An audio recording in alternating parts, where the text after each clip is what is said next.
Chapter 866. The sky was gray. This world seemed to be shrouded by some kind of power. Even Soren felt a sense of oppression and fear after he arrived. However, this feeling only existed for a short while. Soon, Soren's firm will had resisted all the negative effects. He glanced around and saw countless demons and petitioners. Then he roughly guessed where he was. This should be the place where the soul of the Dreadlord was kept. It was also the throne of fear, in the kingdom of fear in the bottomless abyss. All of this happened in an instant. Although Soren was surprised by the two Vivian's appearance, his long-term adventure still made him habitually understand the surrounding environment. Vivian was a smart girl.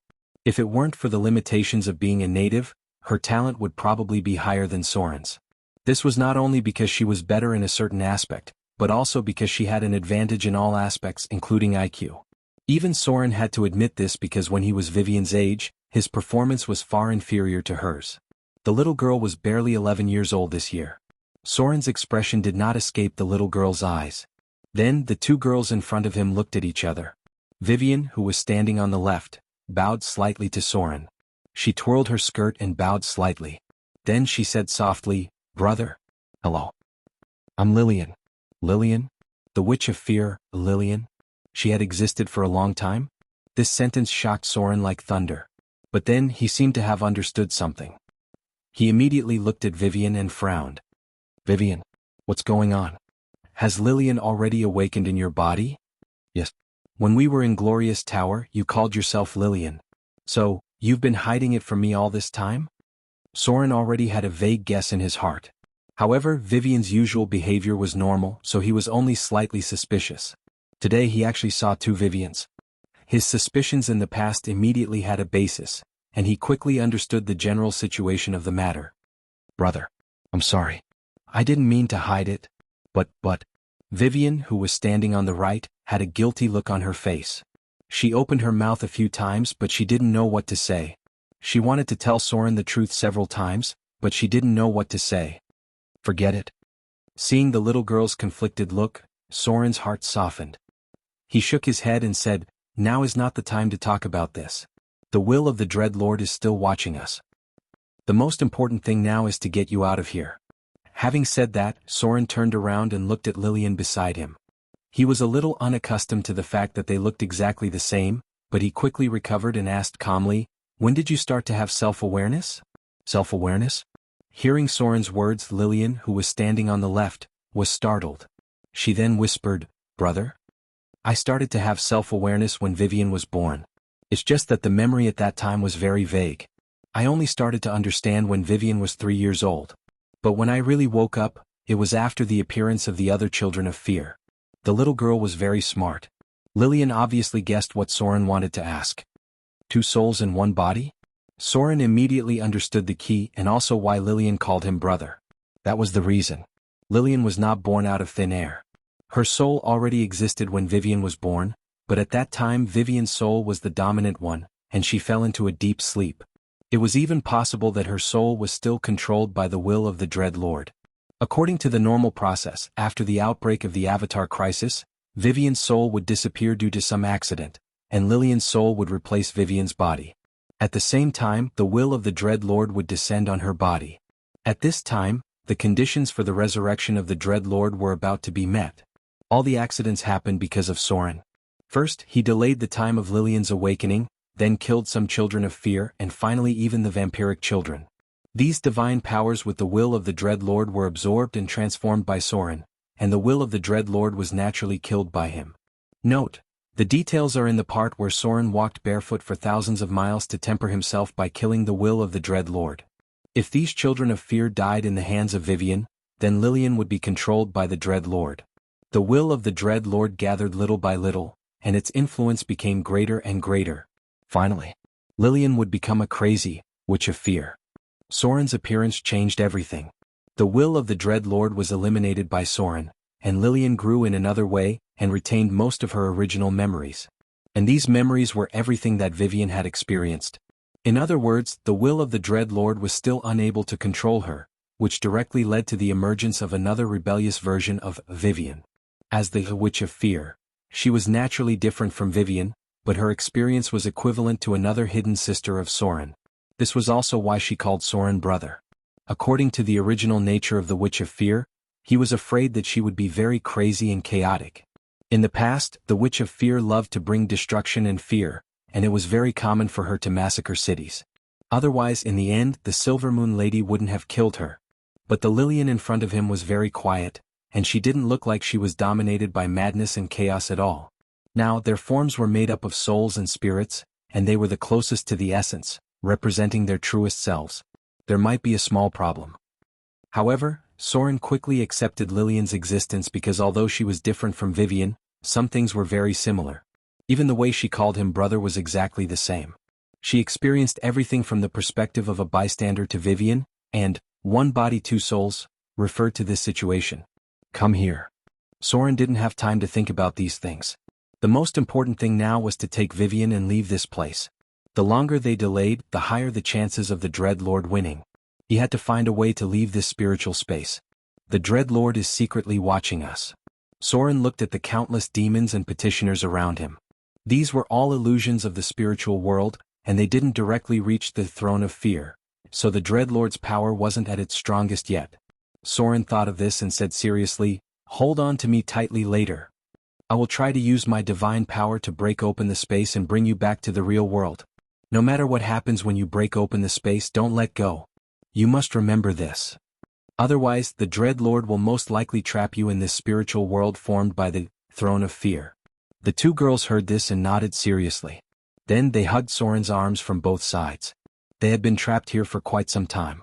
As mortals, they knew nothing about the power of gods, and they didn't know how to leave this space. The Dread Lord wanted to use this to wear down their will and make them gradually fall into madness and chaos due to the oppressive and terrifying environment.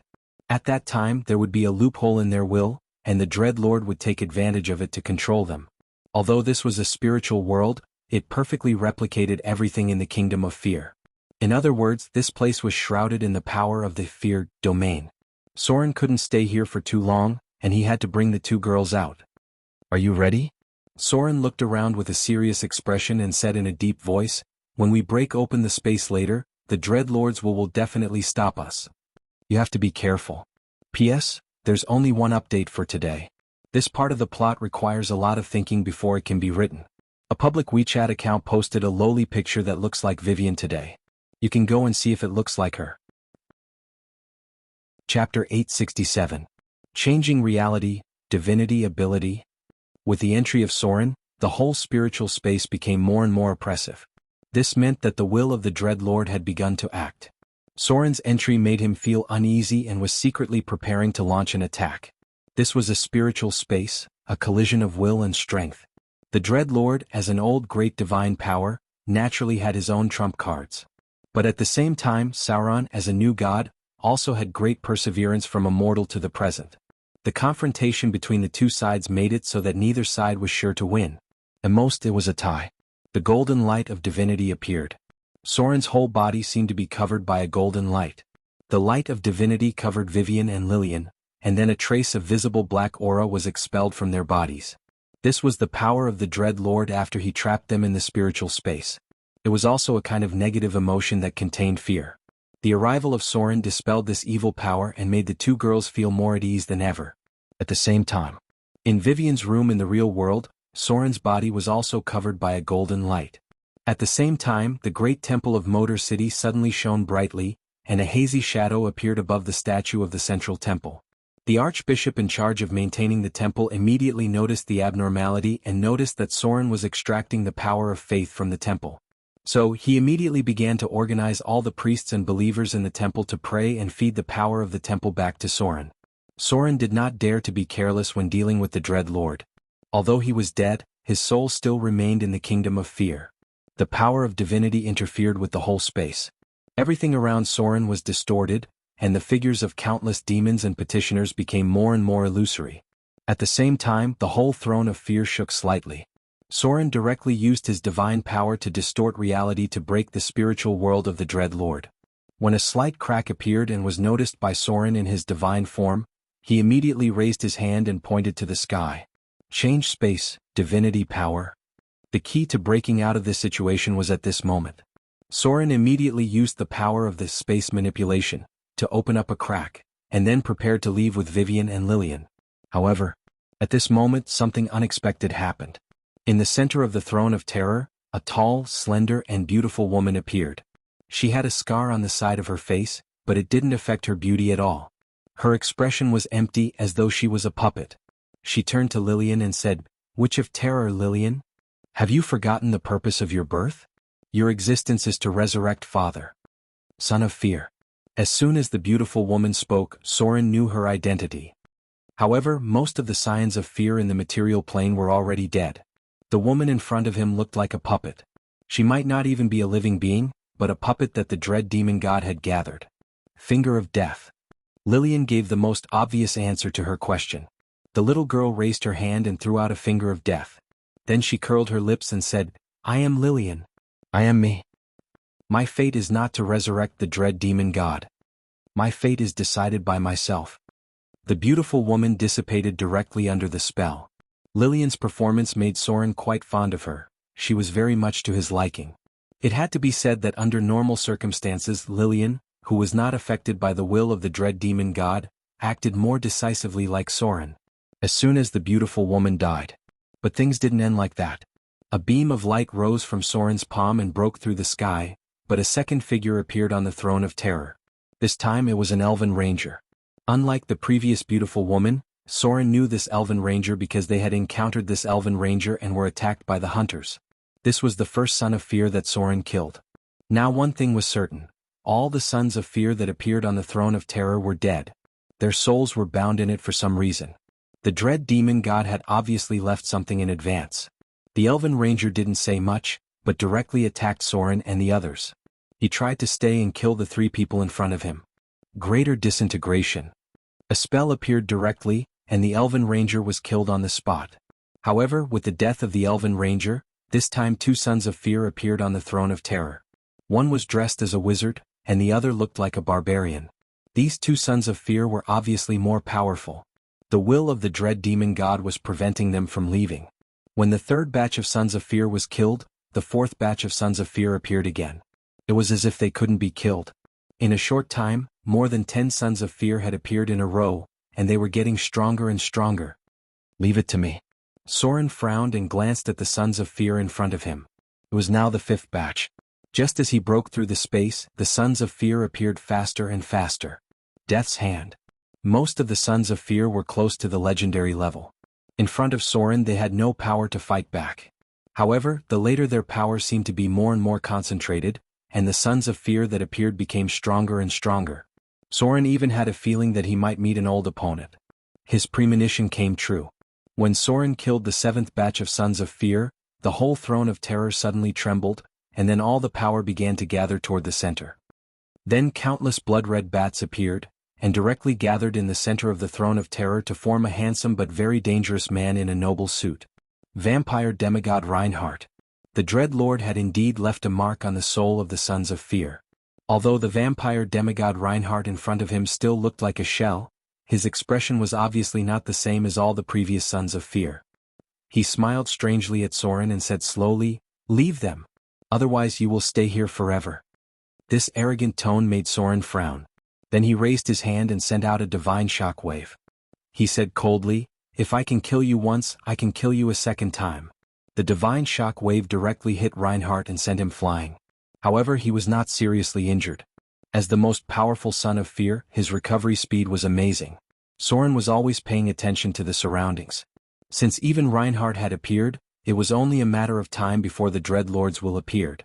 This would be the first head-on confrontation between them. P.S. That's all for today. Let's prepare and try to finish this paragraph tomorrow or the day after tomorrow. Chapter 868. Strange laughter sounded. After the demigod vampire took a round of attacks from Soren, he was still intact. His body continued to repair at an amazing speed, and it seemed that the power of the Sons of Fear had gathered on him.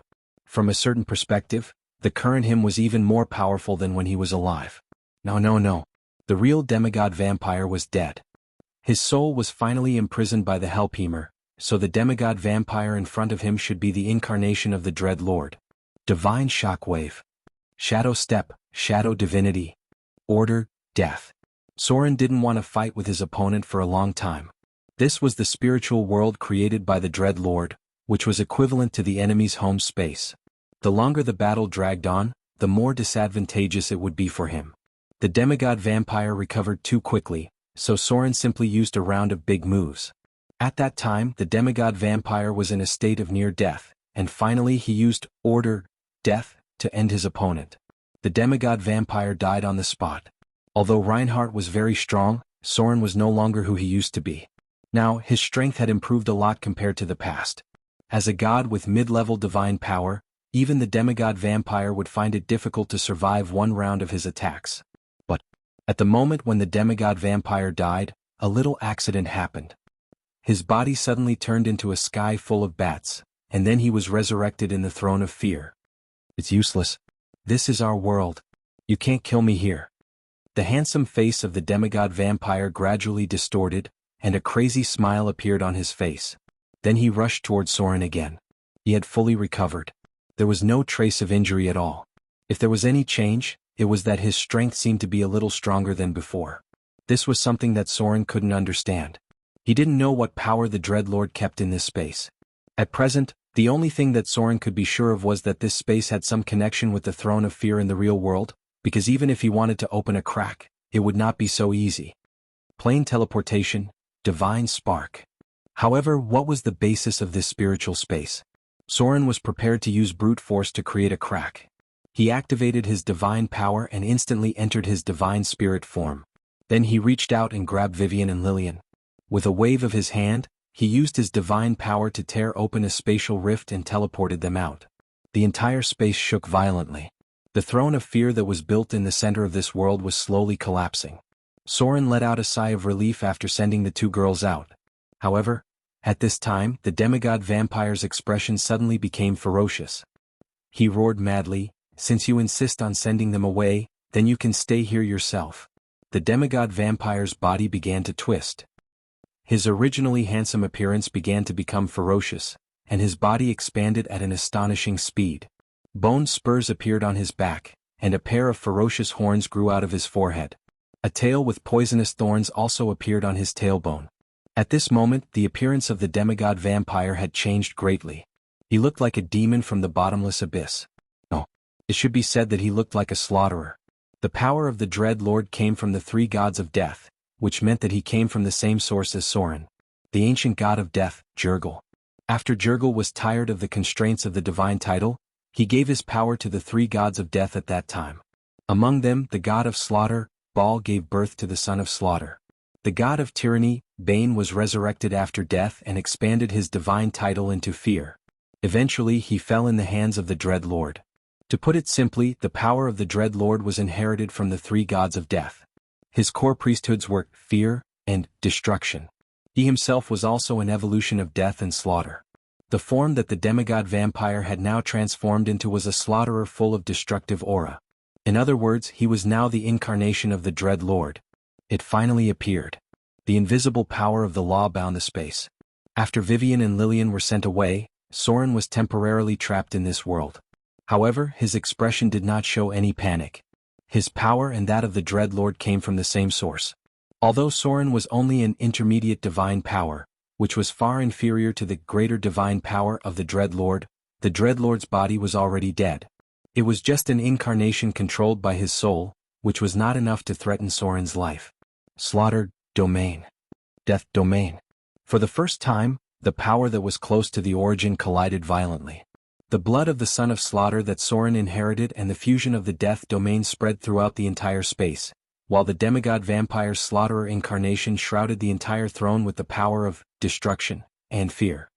Shadow, divine title. The space was still in the hands of the Dread Lord, which was a little unfavorable for Soren.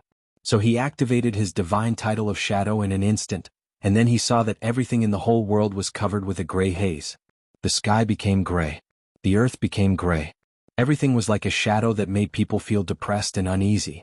In this spiritual world, Soren's shadow even directly reflected on everything, making the whole space look like a shadow plane. A silver-white stream of light emerged. Soren's figure disappeared in an instant. The next moment he appeared behind the slaughterer.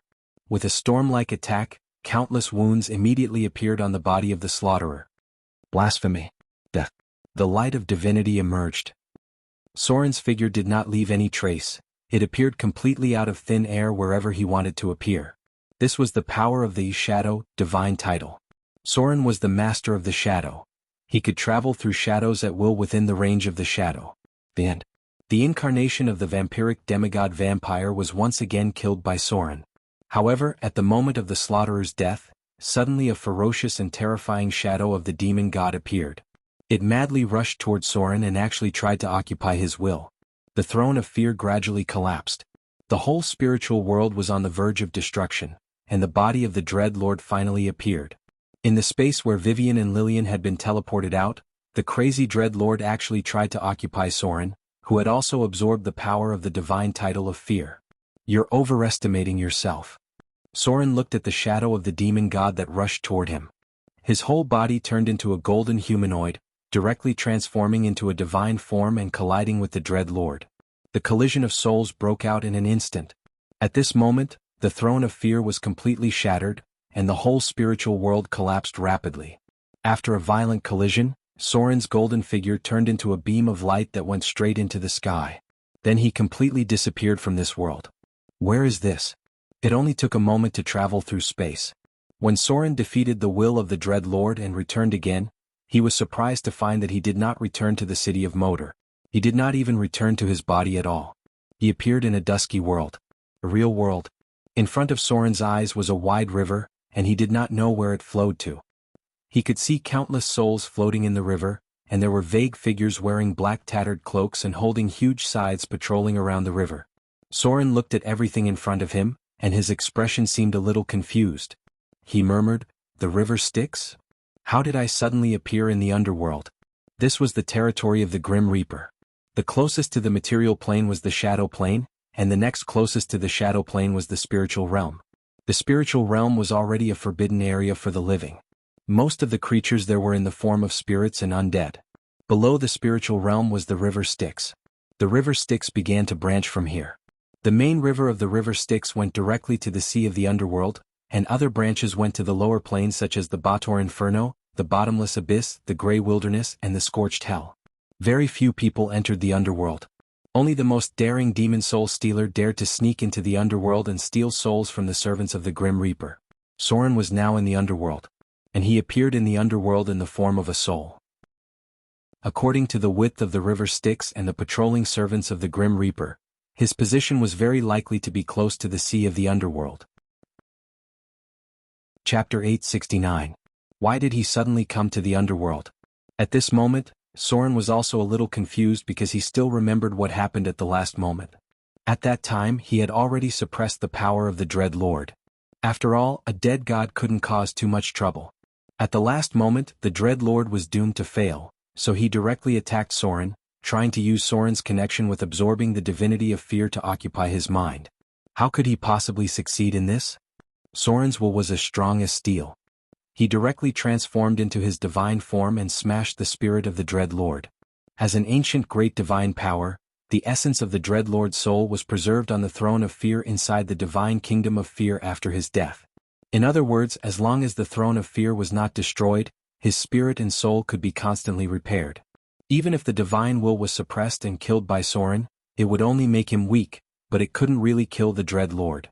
To put it simply, the Dread Lord was now like a lich, and now the throne of fear was his phylactery. Something's wrong. After Soren defeated the spiritual entity of the Dread Lord's first attack, he set the teleportation beacon at Mordor City before the space shattered and was ready to directly return to his physical body.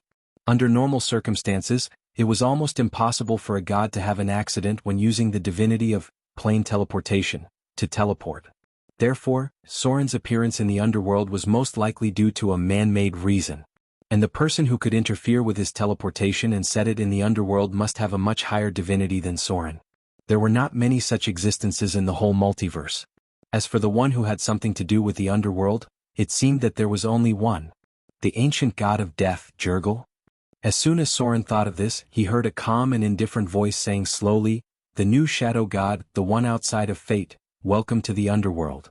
I was just wondering when you would think of me." The god of death, Jurgel. Even though Soren had yet to see him, his voice was enough to prove his identity. Jurgel's last words also proved his identity. This was because some abnormally powerful gods had the ability to sense. For their divine names, not to mention speaking them out loud, just hearing them in one's mind would produce a divine sense. As soon as Soren thought of Jurgel, the god of death, he was able to sense the presence of a divine being. This kind of divine power was beyond Soren's understanding of divine beings. The fog in front of him gradually dispersed. A pair of death servants in tattered gray cloaks appeared in front of Soren. In front of them was a boat of the river Styx, with necromancers holding books and pens on both sides. They were all natives of the underworld. The Grim Reaper rarely received souls personally. To the deities who held the divine title of Death, their duty was to maintain the order of death in the multiverse and the movement of souls. On the other hand, the death that mortals would sometimes unwittingly see was actually an attendant chosen from their believers. Just like the otherworldly oracles that Soren prepared to help him manage the kingdom of God, the death servants were a different kind of oracles. These existences similar to petitioners would not be trapped in the underworld. They were endowed with a little divinity of death and could travel between many planes. Lord of Shadows, please come with me. A hoarse voice was heard. The necromancer with a withered face made an inviting gesture to Soren and slowly said, "My lord Jurgel wants to see you." No one knew how long this necromancer had existed. His soul was full of the smell of decay. The ancient Grim Reaper, Jurgel, liked to record death. Many of his followers started recording all kinds of deaths in the Thorium era. The necromancer in front of him was probably above level 35. Although his name was not spread in the multiverse, Soren could sense that this necromancer was not much weaker than some famous liches left behind from the Nesser era. This was the foundation of time. As the oldest Grim Reaper in the multiverse, Jurgel probably had many servants like this under his command. Yes. Soren was not afraid at all. Instead, he was a little curious and directly followed the necromancer to the boat of the Styx. Jurgel was not a god that needed to be afraid. This was because to a certain extent, he was a god that disliked the affairs of the other gods. Even when the god of murder went crazy, Jurgel only had a slight trace of mockery. He did not have the slightest intention of interfering. Even before the rise of the three death gods, Jurgel was already tired of his priesthood. He gave away almost all of his core priesthoods, only keeping a part related to the death records. In the following years, most of Jurgel's tasks were to help the king of the dead familiarize himself with his priesthood. After giving up his priesthood, Jurgel had been living like this. In a way that was close to being a hermit, he first assisted the king of bones, Mirko, then the king of the dead, Klemvox. Other than helping them maintain the law of death, Jurgel did not interfere with the affairs of the other gods. Currently, Jurgel was a minor divine power. There was almost no religion in the mortal world. Only the oldest writings recorded a little bit of it. In the Eastern Kingdom, there was a small inscription that recorded such a short passage. The ancient Grim Reaper, Jurgel, was tired of fulfilling his duties. When he was almost forgotten by the world, he gave most of his priesthoods to the god of tyranny, Bane, the god of murder, Baal, and the king of bones, Mirko. After the death of these gods, he continued to serve the god of murder, Cyric, and the king of the dead, Klemvox. He was only loyal to the position of king of the dead, so if the incumbent could not fulfill his duties properly, he would secretly overthrow him. Jurgel barely maintained his cooperation with the former Grim Reaper, Klemvox, and was quite harmonious with the current Grim Reaper, and still had a contemptuous attitude towards Cyric. In the Eastern Kingdom, there was an abandoned ruin, and there was such a short passage recorded in it. Why did the Grim Reaper Jurgel want to see him? The first thing that came to Soren's mind was someone outside of fate. Gloria also said that he was outside of the river of fate. According to the divination of the northern witches, people outside of fate were full of infinite variables. The most representative of them were Cyric and Klemvox, who had inherited the priesthood of death respectively. Although Jurgel was powerful, Soren was not afraid. The source of his power came from Jurgel, the Grim Reaper, and this existence almost no longer interfered with the affairs of mortals and gods. P.S. First update. Today is the 3rd. Chapter 870. Soren soon met Jurgel. This legendary ancient god of death looked very ordinary, just like an ordinary necromancer scholar. At this moment, he was holding a quill pen and writing something on a parchment on the boat of the river Styx. The Church of Jurgel had always been recording death, and it could even be said that it was waiting for the moment when everything ended. Because in the Church of Jurgel, it was believed that even the planes and the universe had a moment of death. There were even people who once thought that the real mission of Jurgel was to witness and record the death of the entire multiverse. The Avatar crisis did not seem to have much impact on Jurgil, because his priesthood had basically been given away. The king of the dead, Clemvox, should have fallen to the material plane, but Jurgil seemed to have no impact on the underworld. But it seemed that he should not be able to enter his own kingdom at the moment. But there was nothing in his kingdom. At his level he probably did not even need a kingdom. Great divinity. The existence closest to the great divine power in the entire multiverse. Although he gave up the priesthood of death, he was still the most powerful ancient god. If the gods were the product of the law, then at Jurgil's level he was close to the great law. In the long history of the multiverse, he was the only god who gave his power to others because he was tired of his priesthood. And after so many years of divine wars and catastrophes, he was still alive and well with only a minor divine power. No god dared to provoke him. He became a bystander and only occasionally helped the new god of death to manage things. There was one thing that must be mentioned.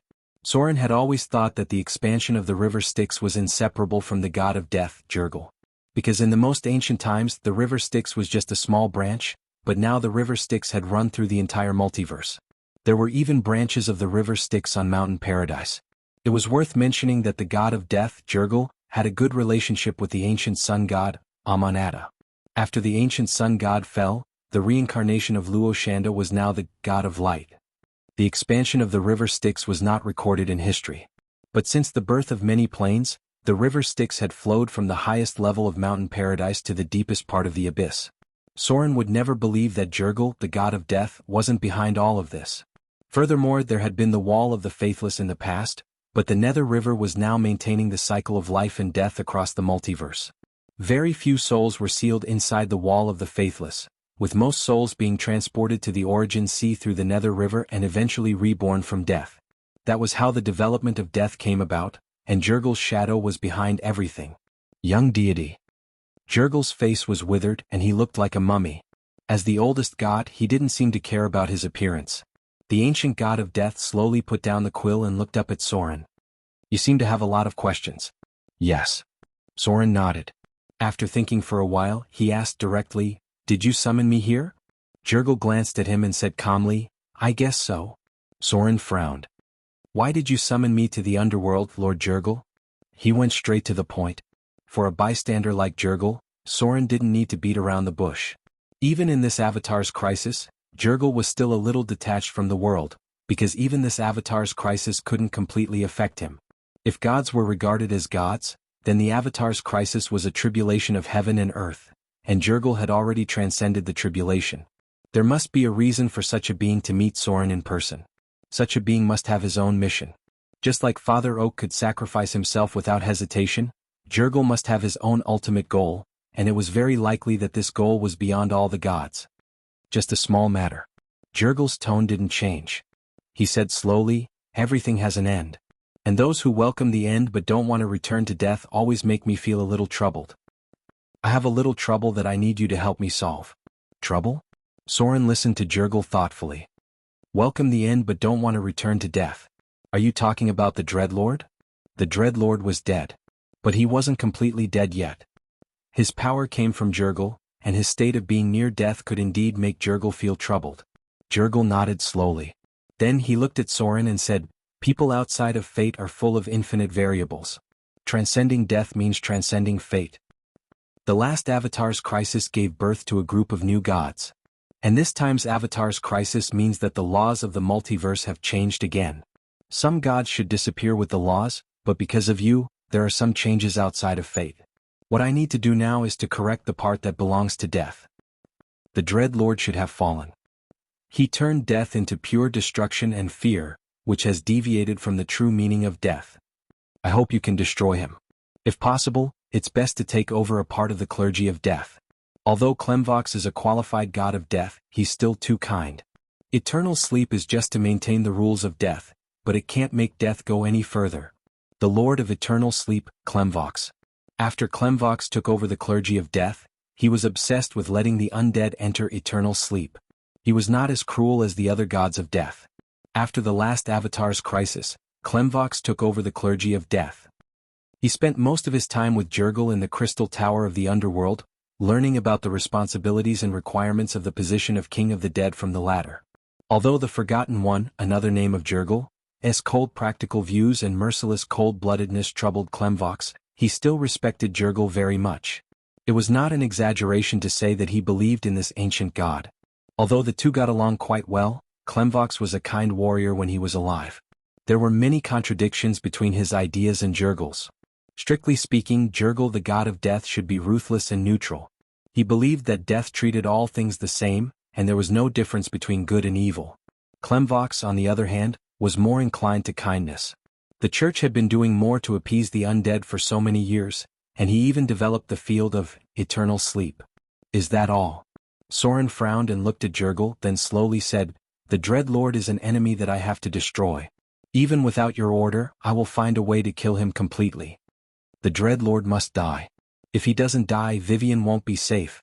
Jurgil was not surprised by Soren's words, because he had long noticed this new god. When Soren became a god, he had already entered Jurgil's sight. He said lightly, "If that's the case, there's another thing that may trouble you. But this is also a fate that you can't escape." Chapter 871. Fate? Soren could not help but frown when he heard that. Death god Jurgil did not have any reaction to this. Instead, he said calmly, "As a new god, your performance has surprised many people. However, there was someone who was even more amazing than you. In just a few years, he went from a mortal to a god, and a powerful one at that. He obtained most of the death priesthoods. Do you know who he is?" Soren could not help but tremble when he heard Jurgil's words. He then said in a low voice, "Yes. Ysiric." Jurgil's eyes moved a little when he mentioned this name. He then continued, "That's right. Ysiric. The fastest rising mortal in the history of the multiverse.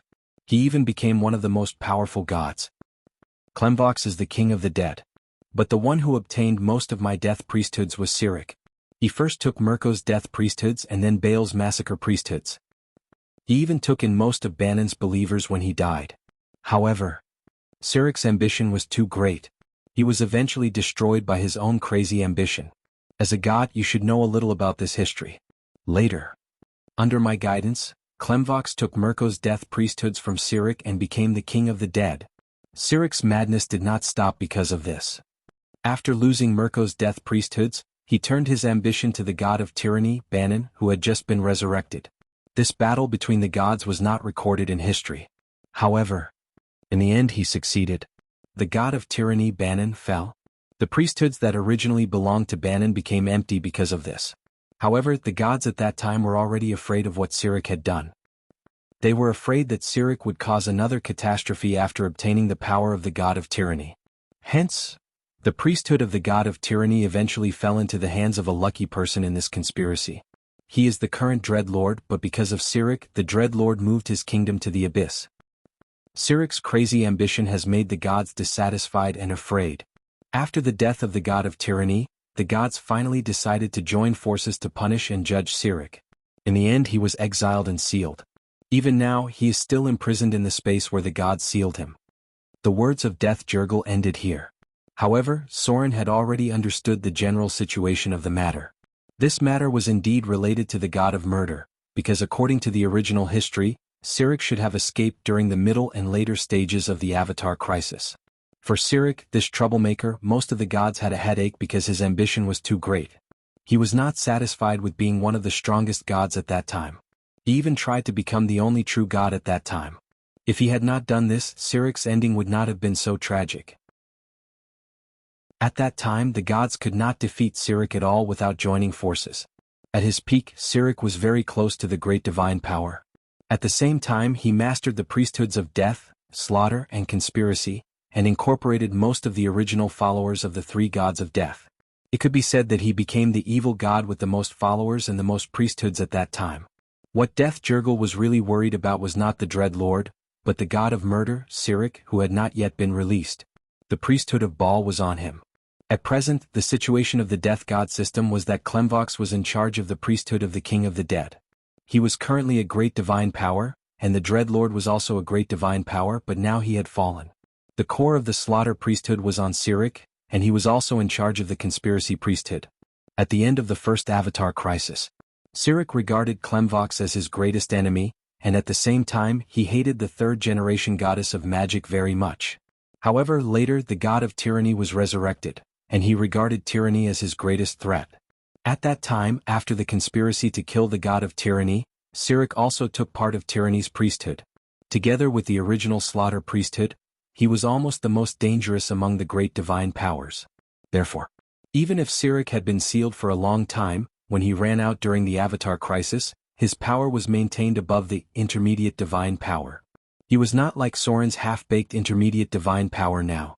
He was the kind of intermediate divine power that was above the old gods, and very close to the great divine power. According to the progress of the past history, Sirik was scheming for the power of the Dreadlord as soon as he came out, and if he could seize the priesthood of the Dreadlord, then even the current king of the dead, Clemvox, would not be his opponent at all. He was the existence that gave Death Jurgal a headache. Sure enough, they wanted him to deal with Sirik. Soren quickly guessed the whole story, but his heart was a little heavy. Jurgal was right, Sirik was one of the enemies that Soren had to face.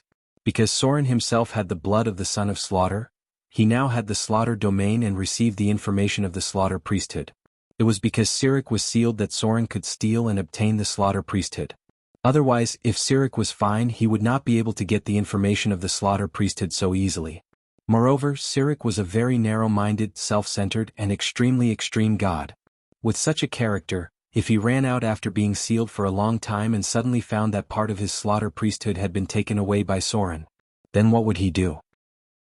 Soren would almost certainly start a war with him, and in this hostile relationship, there would be a fight for the power of the Dreadlord. Everything started to become clear. Soren immediately grasped the key to breaking the situation, and that was the dead Dreadlord. Now, Soren and Sirik were both mid-level gods, and even if there was a gap, it would not be too big. Sirik was a loner, and he had made too many enemies. His enemies were everywhere in the pantheon of gods. Soren's relationship with other gods was not bad, and he even had some gods as allies. If they really fought, the chances of winning should be about 50%. So the power of the Dreadlord was the key. If Soren could obtain the power of the Dreadlord, or if he could help Vivian obtain the power of the Dreadlord, then there would be no problem in dealing with Sirik. But if Sirik obtained the power of the Dreadlord, then Soren would have almost no chance of winning. That was probably the reason why Jurgal wanted to see him today. Perhaps to this primordial god of death who no longer cared about the affairs of the gods, Sirik was a troublemaker who caused a huge headache. P.S. Third update. Please pay attention. Chapter 872.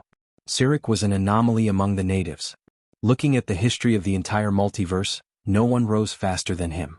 Even the adventurers who were lucky enough to become gods during the Avatar crisis were far behind him. If one only looked at the first half of Sirik's story, then he had the aura of a protagonist. He went all the way from a mortal to one of the most powerful gods at that time. However, if one added Sirik's record of courting death in the second half of the story, then the whole story had the illusion of a protagonist turning into a villain. It could be said that Sirik finally forced the gods to join forces to seal him because he was too ambitious and loved courting death. After all, he was the one who had gathered all the clergies of the three gods of death. Even the main gods of the pantheon did not dare to look down on him. Sirik, on the other hand, had been acting alone for a very long time. He only had temporary allies and no subordinate gods. Soren fell into silence. He was not very confident in dealing with Sirik.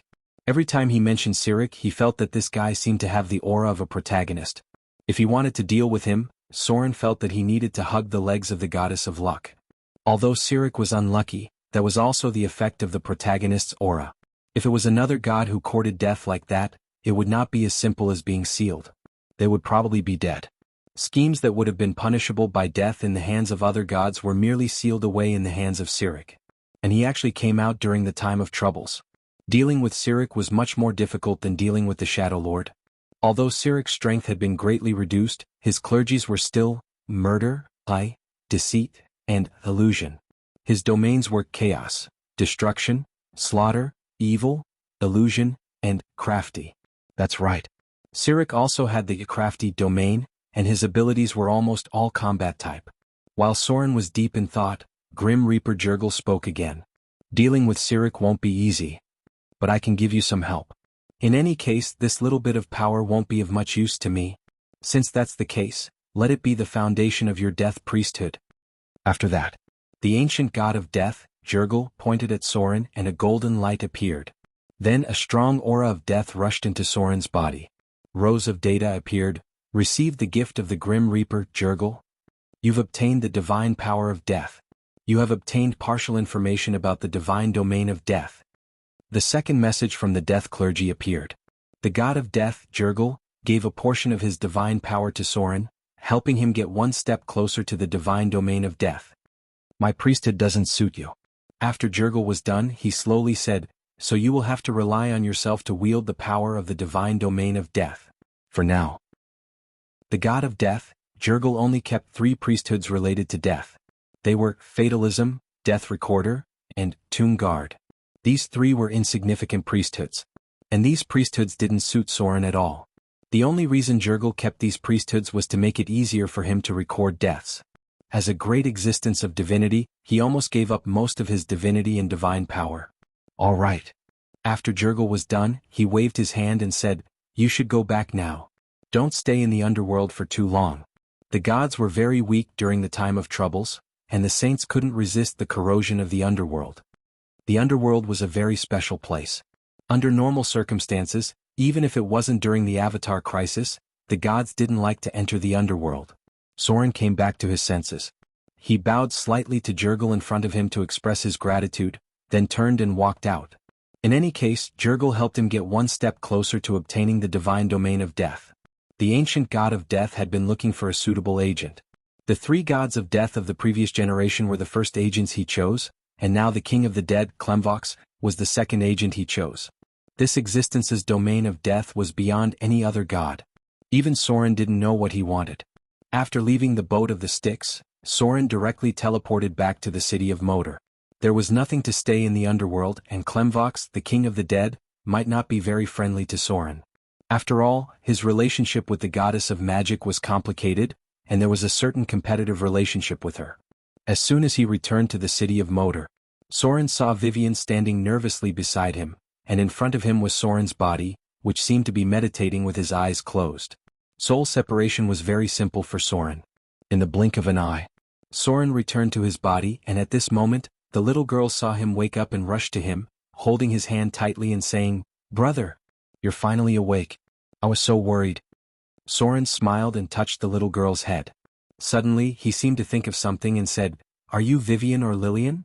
The little girl's expression froze when she heard the words, then she whispered, "I'm Vivian.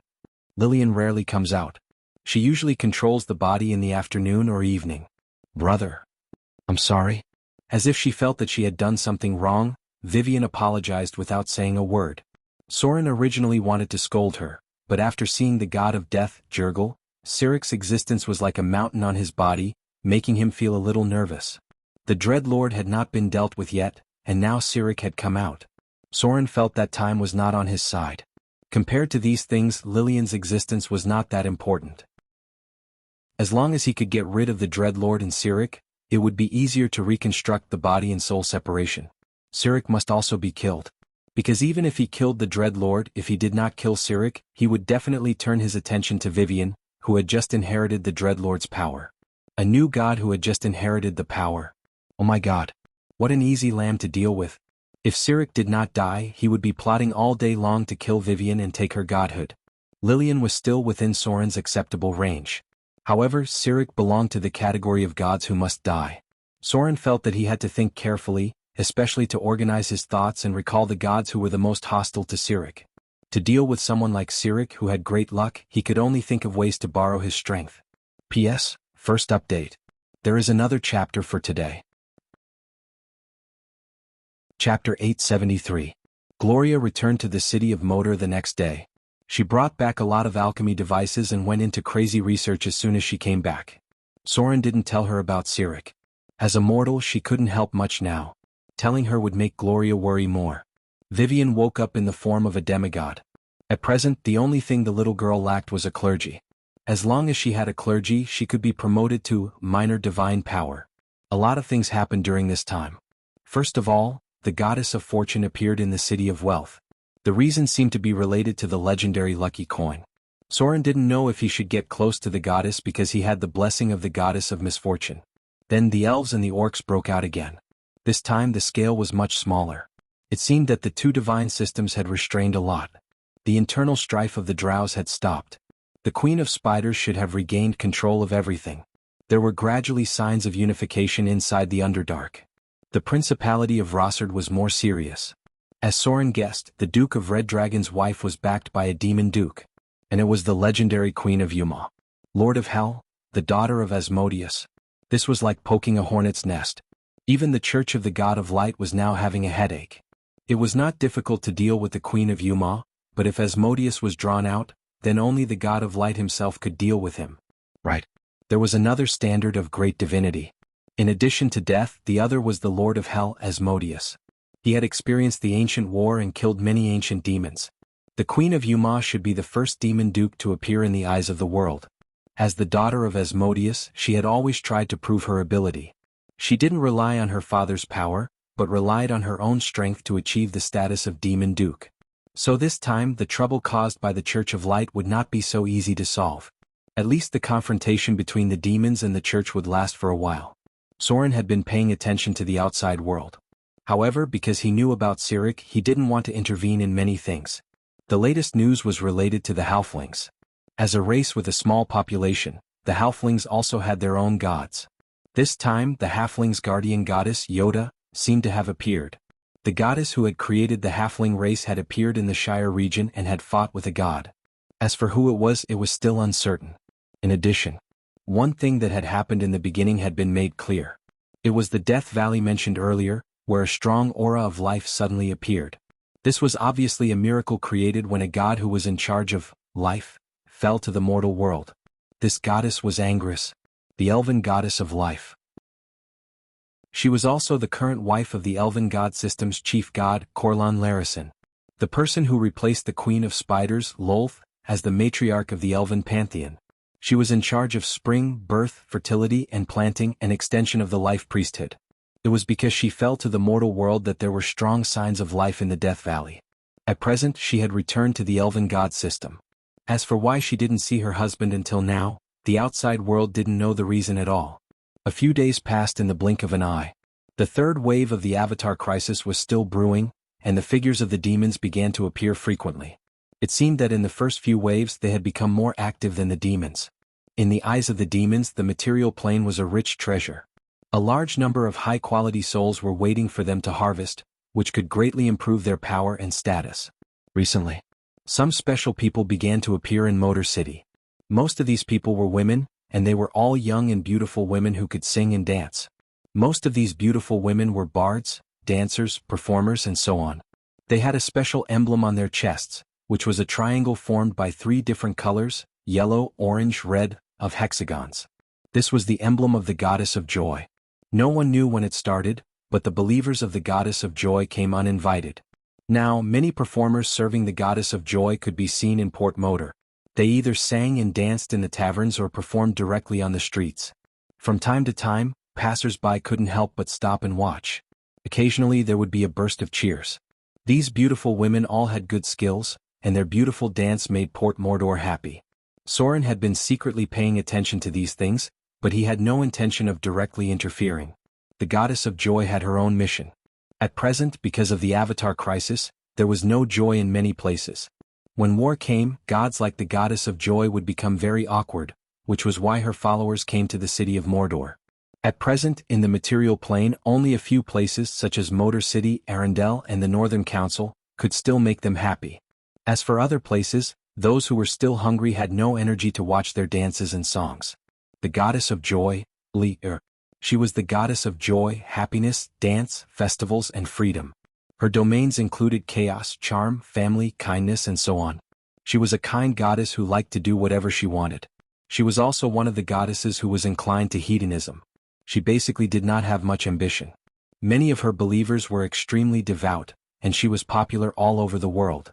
She was regarded as the propagator of joy. Her temple often raised donations by holding grand celebrations, and then put the money raised into various seemingly unplanned uses, such as concentrating on beautifying a public area, or spending a lot of money to hold a feast for a serious local lord.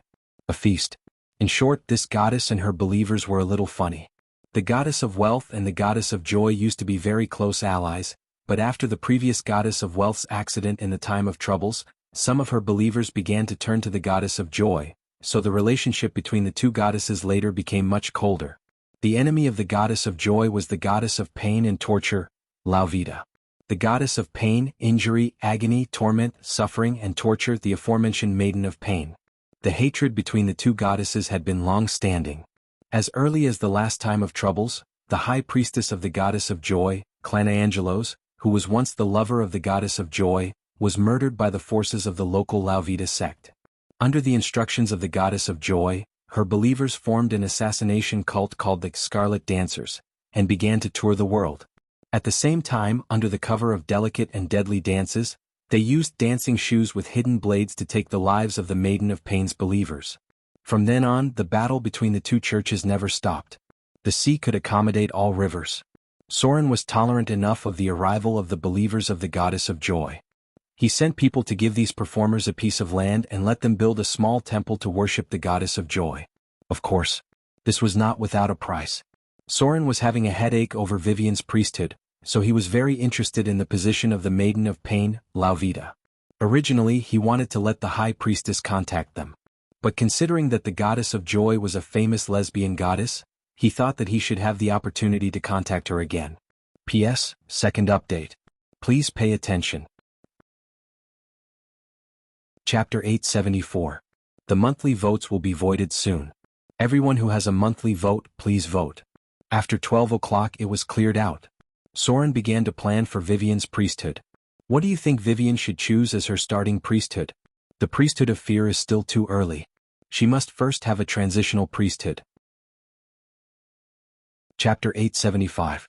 Port Mordor Deepwater Alley. It only took a day for the believers of the Lady of Joy to build a small altar. Most of these believers were quite handsome, and many of the performers had to have a certain level of appearance. At this moment, these believers were performing the last important ritual. A pair of beautiful human girls picked up 2 weapons and threw them on the ground. Then, under the guidance of the priests, the surrounding believers covered the weapons with a pair of fresh flowers, completely burying the 2 weapons in it. This ceremony was called abandon violence, and it was also a ceremony that represented the principles of the Lady of Joy. This goddess did not like to fight.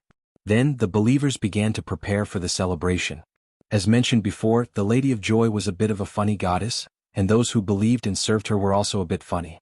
In the Church of the Goddess of Joy, almost every holiday that had nothing to do with evil beliefs was a reason for the church to hold celebrations. In other words, they could always find reasons to hold all kinds of celebrations full of joy. As for how many people would participate, it was not something they could decide.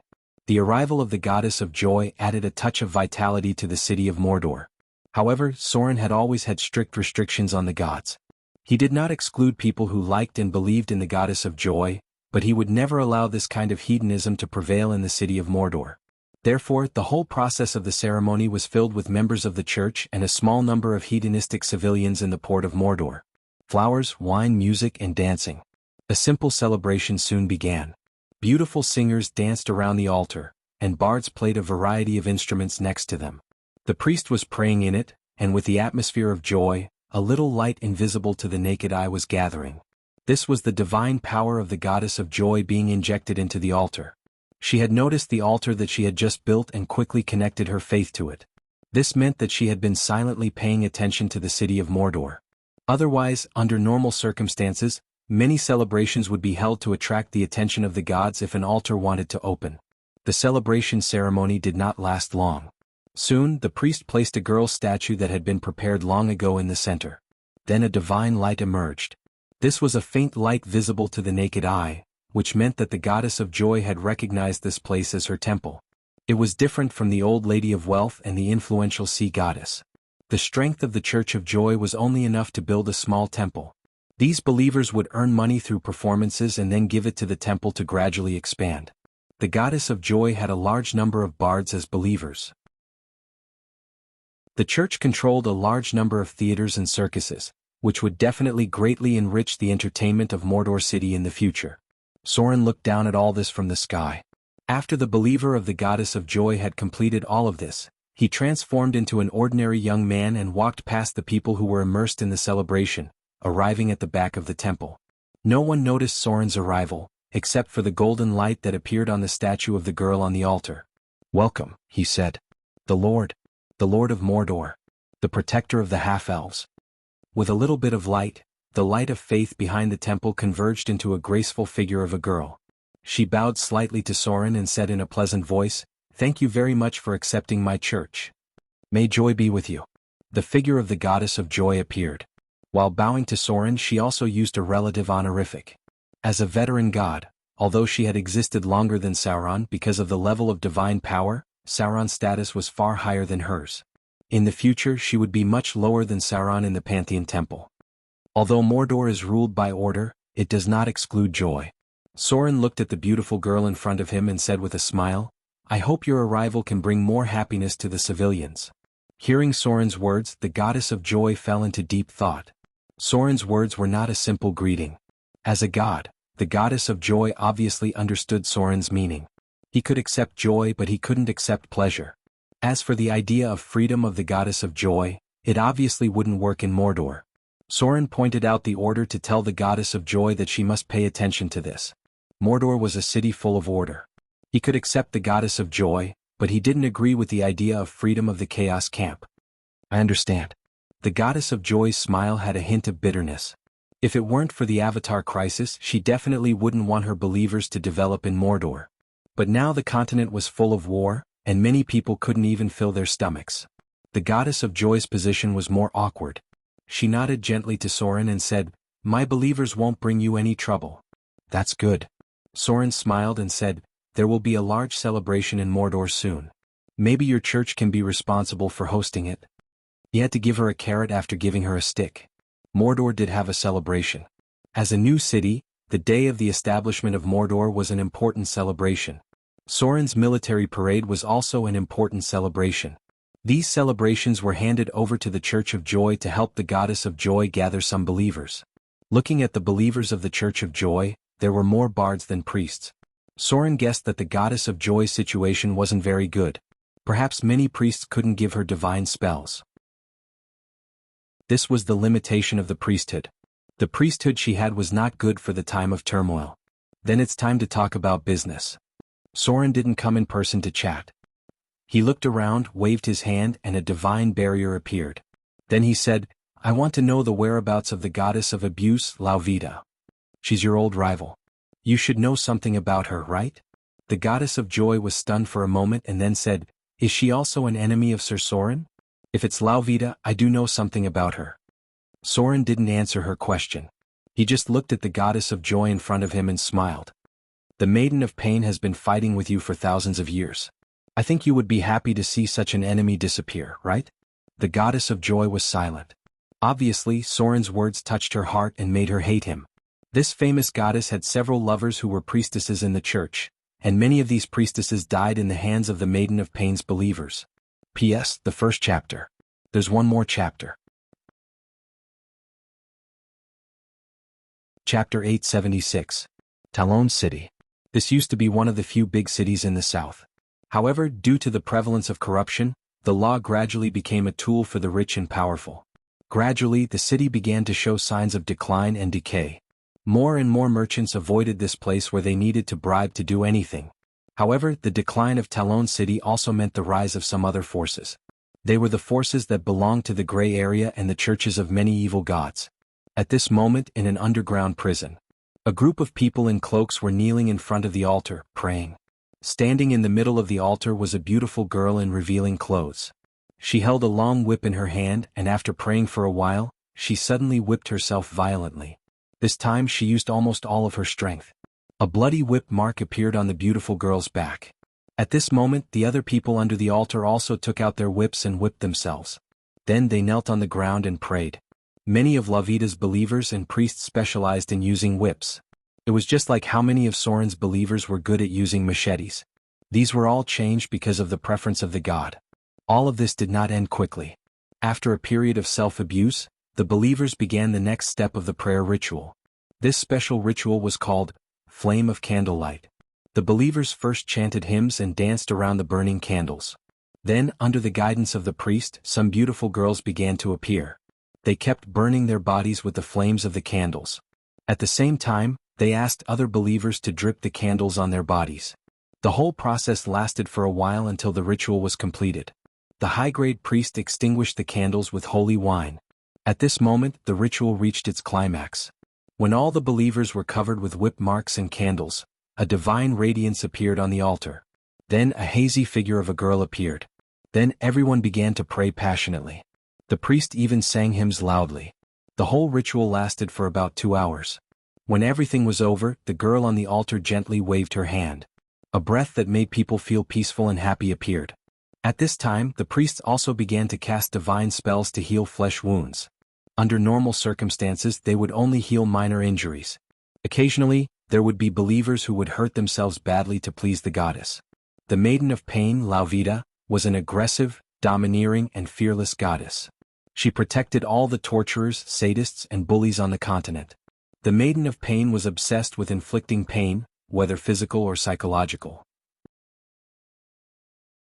Laurita's church usually had a huge influence in large cities that were in decline, because the corrupt bureaucracy in the cities usually turned a blind eye to their corrupt behavior, and the people in power in the church were all female humans or half-elves. The church usually recruited new members from the rich and powerful of the city. Her priests were unrelenting in their tortures, or in their feigned love with the young noblemen, and then in their cruel abandonment of them, and they endeavored to destroy all affections and friendships, and then to flirt with their victims with pretended intimacy, and then to ridicule them. For the believers of the Maiden of Pain, excellent acting skills and beautiful appearances were very useful tools.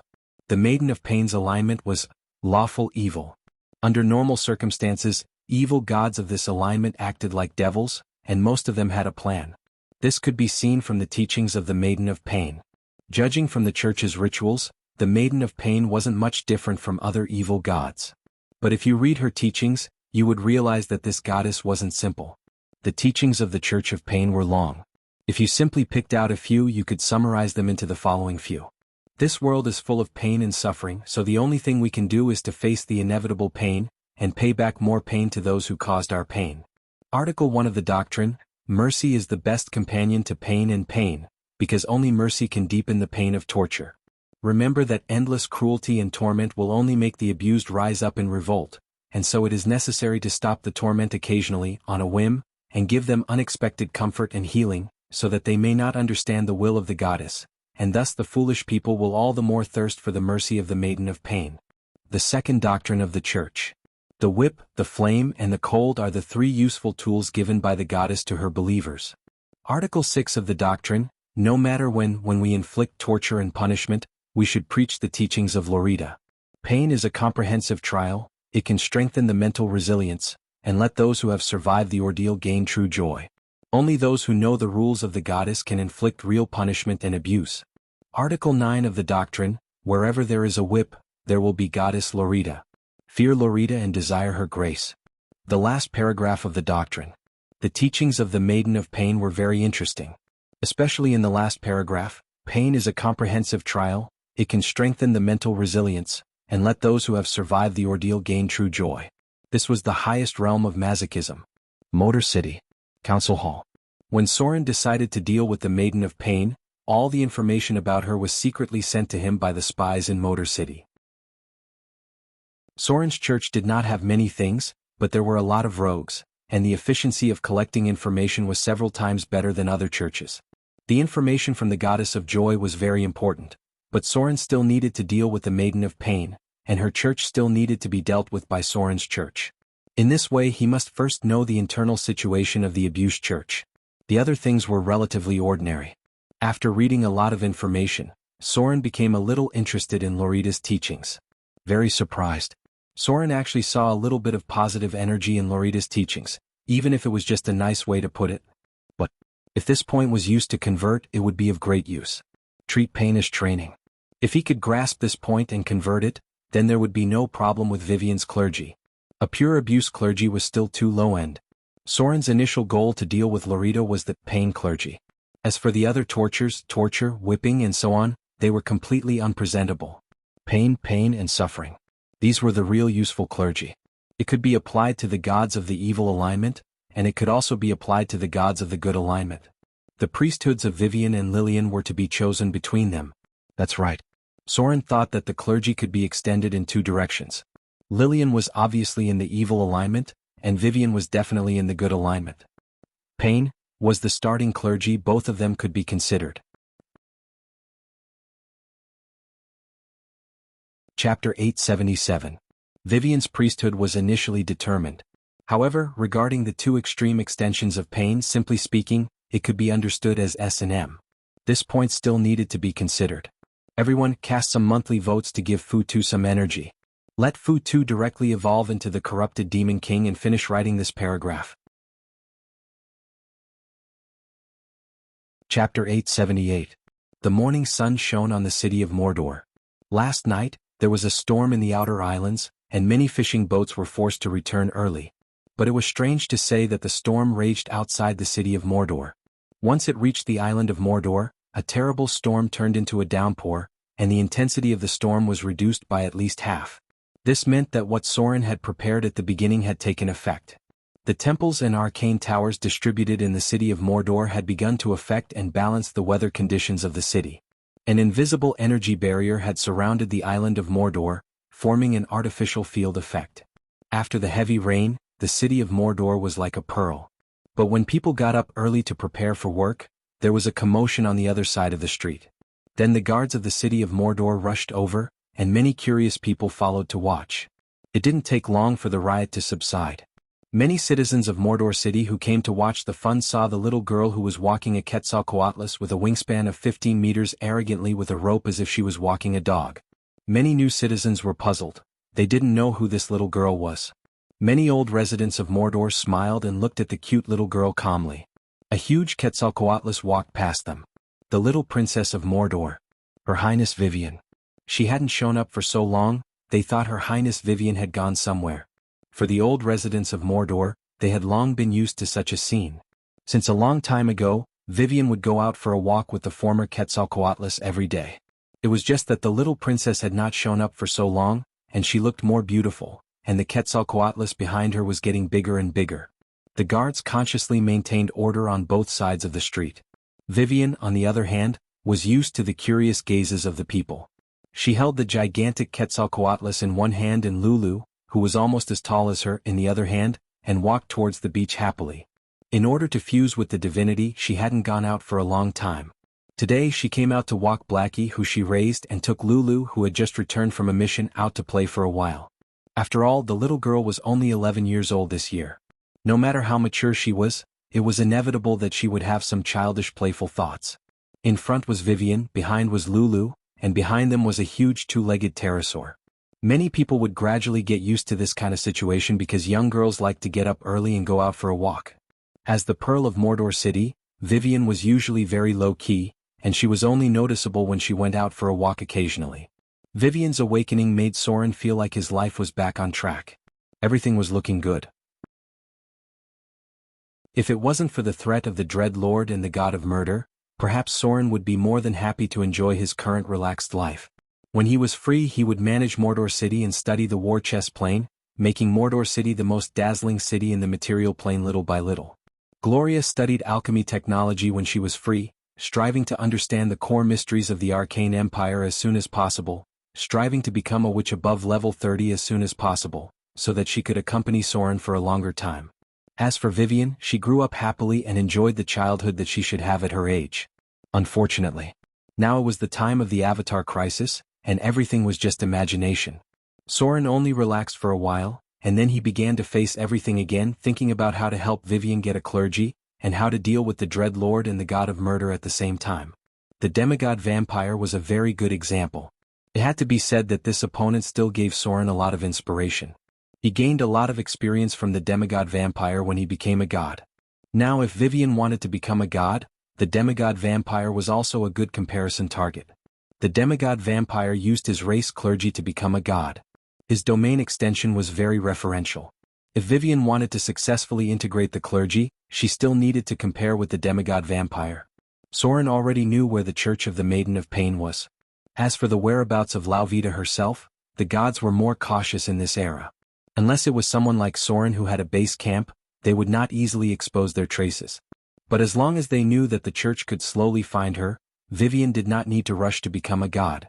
In the evening, after Sauron completed the study of the legendary spell Imprisonment, he began to read the information about the gods sent back by the rogues below. Recently he paid a lot more attention to the gods. Basically, whether it was the gods of the good camp or the gods of the evil camp, Soren maintained a certain level of attention and paid attention to their movements at all times. Today, a very interesting piece of information was sent back from below. There was also an emblem in this piece of information, which was a woman's delicate lips. In the whole multiverse, there was no one who could make the emblem of a god so rippling. It seemed that there was only one so far.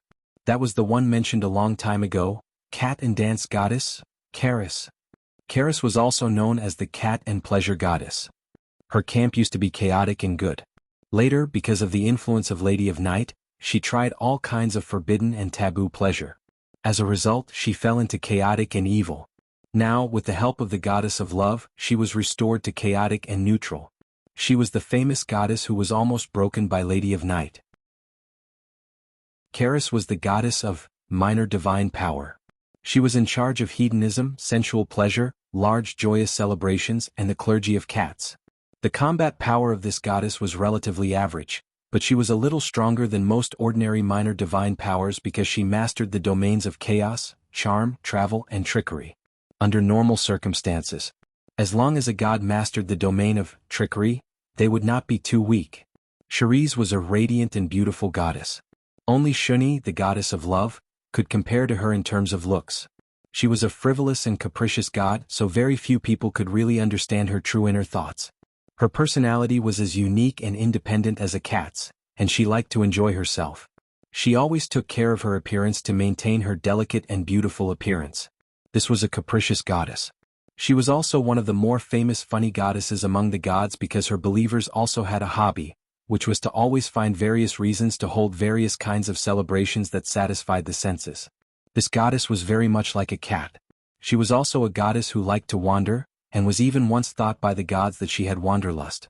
However, because of her wanderlust, Charis directly fell into the trap of Lady of Night. She began to experience all kinds of dark pleasures and was controlled by Char's dark power. Now, although this goddess had learned a little, her wanderlust had not changed. This was because the information in Soren's hands recorded information related to her. Her traces actually appeared in Arendelle at one time, and then there were signs that she seemed to have recently taken an airship to Port Tylon. This goddess was obviously looking for trouble again. Lady of Night had never forgotten that she had escaped from his hands, and the spies under Soren's command had found the traces of this goddess, so the other gods' churches must have found something as well. Looking at her posture, she was planning to go to the city of Moder. Soren did not have much objection to this goddess, but if this goddess of chaos encountered any trouble at that time, he did not know whether he should do it or not. For now, the goddess of cat and dance, Charis was a god under the goddess of love. Although the goddess of love was not very good at fighting, she was still a powerful god. Soren thought about it and decided to entrust the information to the goddess of love. The goddess of love, Shuni, and her gods plus various good allies. Most of the goddesses in this series were a bit funny.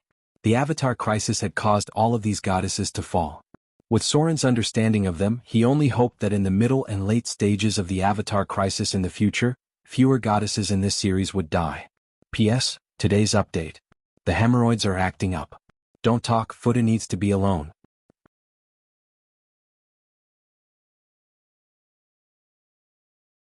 Chapter 879. The late stage of the Avatar crisis. The non-combat gods in the pantheon suffered the greatest loss, especially the original hedonistic goddesses. None of them had a good ending. Soren even remembered that a goddess was imprisoned by the demon duke of the Bator Inferno. He didn't know how long it took for her to be rescued. However, that was something that happened much later on. Speaking of it now, the gods had not yet fought so fiercely. At present, everyone was still relatively restrained. Time always passed very quickly without anyone noticing. In the blink of an eye, it was almost May. At this time, some signs of the third wave of the Avatar crisis had begun to appear. Motor City was located in the outer islands, so it was not obvious. However, the traces of the devils were becoming more and more frequent on the continent, especially the low-grade devils, which began to be more and more common in the wilderness. In the first two waves, the devils were not the main force, but they also gained something. Now, these gains were transformed into little devils as cannon fodder. They began to appear frequently in the wilderness and attacked various non-devil creatures at the same time. Wind Spear Hills. River Valley. Soren's figure appeared in this somewhat remote area. This was the edge of the Wind Spear Hills. The land was not very fertile, but there were thousands of residents nearby. Behind him was the high priest with a serious face, and a few other priests above the level of bishop. Then there was the ugly monkey who returned from a mission. This incident was because of the news he brought back. "My lord."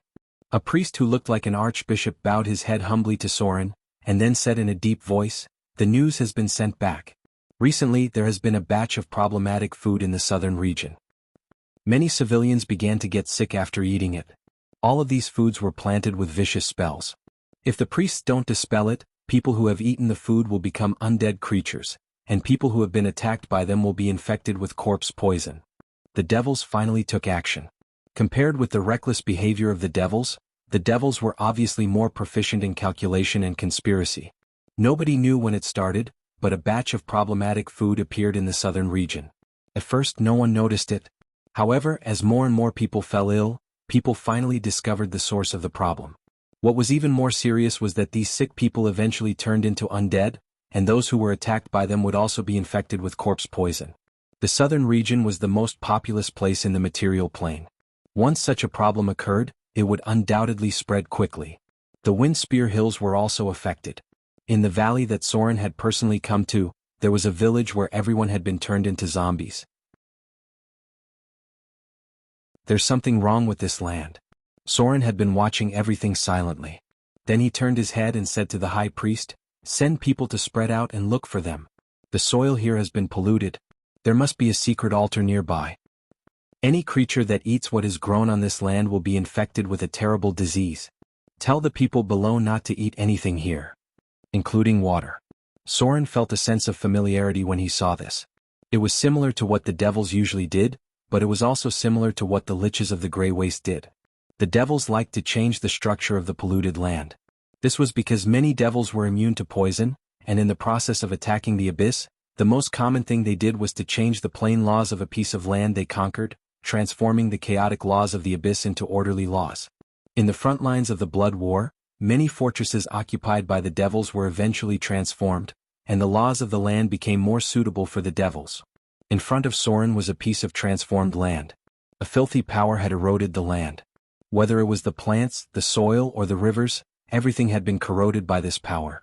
Although it didn't seem like there were many changes, as long as the people living here ate the things here, they would slowly get sick. In the end, it was very likely that they would be infected by the undead plague and turn into undead creatures. The method is very similar to that of the devils. But why does it look like the method of the skeletal waste? Could it be that the undead kings have begun to attack the material plane? Soren couldn't help but fall into deep thought. According to the normal historical progress, the undead creatures should attack the material plane during the fifth wave of impact. At that time, many people had died in the material plane. Many of them were entrenched in the lower planes, especially the Grey Waste, the spiritual realm, and the half-planes near the underworld. They left behind the history of the liches, undead kings, and so on. They felt that this was a very important opportunity. The large number of deaths in the material plane had given them a chance to show their strength, so the fifth wave of impact of the Avatar crisis broke out. This was also what the adventurers at that time jokingly called undead calamity. However, at present, although many people had died in the material plane, the proportion was not very large. Even if the undead kings of the undead system cast spells to summon souls, it was unlikely that they could gather a terrifying army of undead from the graveyard and the wild. Judging from the signs in front of him, Soren felt that it was more like the devils had drawn in and colluded with a small number of legendary liches and undead kings. They used the power of the undead creatures to weaken the strength of the material plane, and finally achieve the goal of harvesting enough souls. However, this large-scale killing of people was more like the means of the devils, and not the careful planning of the devils. Soren was a little confused for a moment. He felt that history seemed to have a more serious deviation here. That was, the third wave of impact had caused the devils, demons, and undead to take action, but their actions were not too big. The undead plague must be controlled. Otherwise, the number of people dying will become very high. And at that time, the aura of death will become stronger and stronger. By then, even if no one casts spells in the graveyard of the material plane, many corpses that have been buried long ago will crawl out. By then, I'm afraid that the fifth wave of impact will come early. According to history, the third wave of impact was the Devil Legion, the fourth wave of impact was the violent elemental life, and the fifth wave of impact was the undead calamity. The first wave of impact had caused a large number of deaths, so when the fifth wave of impact came, even the gods could not sit still anymore. During that time, it could be said that there were undead everywhere. The people who had died in the past all crawled up one by one because of their resentment, and the entire material plane was shrouded in the aura of death. Soren did not know whether it was a good thing for the undead kings to take action early, but the elemental turmoil had not yet broken out. Since he could react quickly, the god of light, the lady of Silvermoon, the goddess of agriculture, and the other gods should be able to react quickly, right? Soren thought for a long time. In the end, he decided that no matter how the future developed, the problem at hand must be solved first. He must first find the contaminated altar, and then find a way to purify this filthy land. No matter what, the undead wreaking havoc was more troublesome than the devils and demons. Chapter 880. Most of the devils were immune to poison. Therefore they would first use some underhanded schemes to earn more chips for themselves. Compared to the high and mighty gods, the ordinary archdevils were still slightly weaker. Of course, the Lord of Hell, Asmodeus, was an exception. But if the other archdevils came to the material plane, their strength would at most be similar to that of a fallen saint. In short, if any archdevil dared to come to the material plane, Soren would have the ability to fight them head-on. With Soren's guidance, the church's rogues immediately scattered. Soren also nodded slightly to the high priest next to him, indicating that she should also go and see the situation. Those who had the ability to cast a magic circle to pollute the earth were basically senior devils, which meant that their strength was above the legendary level. They were at least elite bone devils, and there was even the possibility of higher-level devils appearing. To deal with such an enemy, the high priest was still needed. The rogues soon found something. Because they found some dead animals. These animals were poisoned to death and some of their bodies had begun to rot. Over here. A priest's exclamation came from somewhere, followed by the sound of a battle. The others heard the sound and rushed over, and Soren also frowned slightly and flew over. The devils used such a large-scale killing method. Their purpose was not only to deal with mortals and harvest souls. Soren always felt that they were targeting the gods. Because once mortals were poisoned, they had to rely on the priest's divine spells to dispel and heal. Currently, during the Avatar crisis, the gods could only give a limited amount of divine spells to the priests. In the case of limited divine spells, it was more difficult to suppress the spread of this disaster. And if it couldn't be controlled, the number of mortals dying would increase, and the channels for the gods to obtain faith would become less and less. In the end, it would become an endless cycle. If a large number of mortal believers died, then the gods would obtain less faith, and the situation would become more and more unfavorable for them. The devils and the evil gods were not on the same side. They only obeyed the orders of the Lord of Hell, Asmodeus, and only remained in awe of the other evil gods. The devil's actions this time must have something to do with the Lord of Hell. By the time Soren arrived, the battle had already ended. An intermediate chain devil, an intermediate bone devil, and a group of lesser devils had all been killed by the priests. In front of them was a huge altar that was shrouded in a foul and poisonous aura. This was the aura of the Bator Inferno. When the Bator Inferno was first created, it was filled with poison, fire, and torture. It was a plane that was first created to punish evil. The altar was polluting the land nearby, and if this continued, the water source would also start to affect more places. Destroy this place, Soren ordered with a frown. Hearing his order, the other rogues and priests immediately began to work, and in a short while the altar was destroyed. At the same time, following the destruction of the altar, the corrosive energy gradually weakened. Now all that was left was to purify the ground. Who dares to destroy the Lord's plan? Just as the altar was about to be completely destroyed, a roar filled with pressure rang out. Then a raging fire ignited under the altar, and a 3-meter-tall greater devil appeared in the fire. This devil held a heavy greatsword in his hand, and his broad bat wings made him look like a devil. Many of his features were very similar to that of a greater devil, but the aura he emitted was that of a greater devil. Greater teleportation. To be able to teleport to a material plane so easily, his strength must be at least at the legendary level. Without a doubt. This was a devil on the same level as the Baylor, one of the Bator Infernos, Abyss Fiend. The Abyss Fiend was one of the top fighting forces in Barthas. It looked very similar to the Baylor, but it had the characteristics of a devil, and its strength was slightly weaker than the Baylor. Of course, this was in the case of a one-on-one battle. If it was any other battle, then the Abyss Fiend would have a much higher chance of winning. The Abyss Fiend's strength was at least 35 points, and their challenge level was at least 21. If a normal person were to encounter them, then without a legendary party, they wouldn't have much of a chance of winning. This was because devils were more cunning than demons.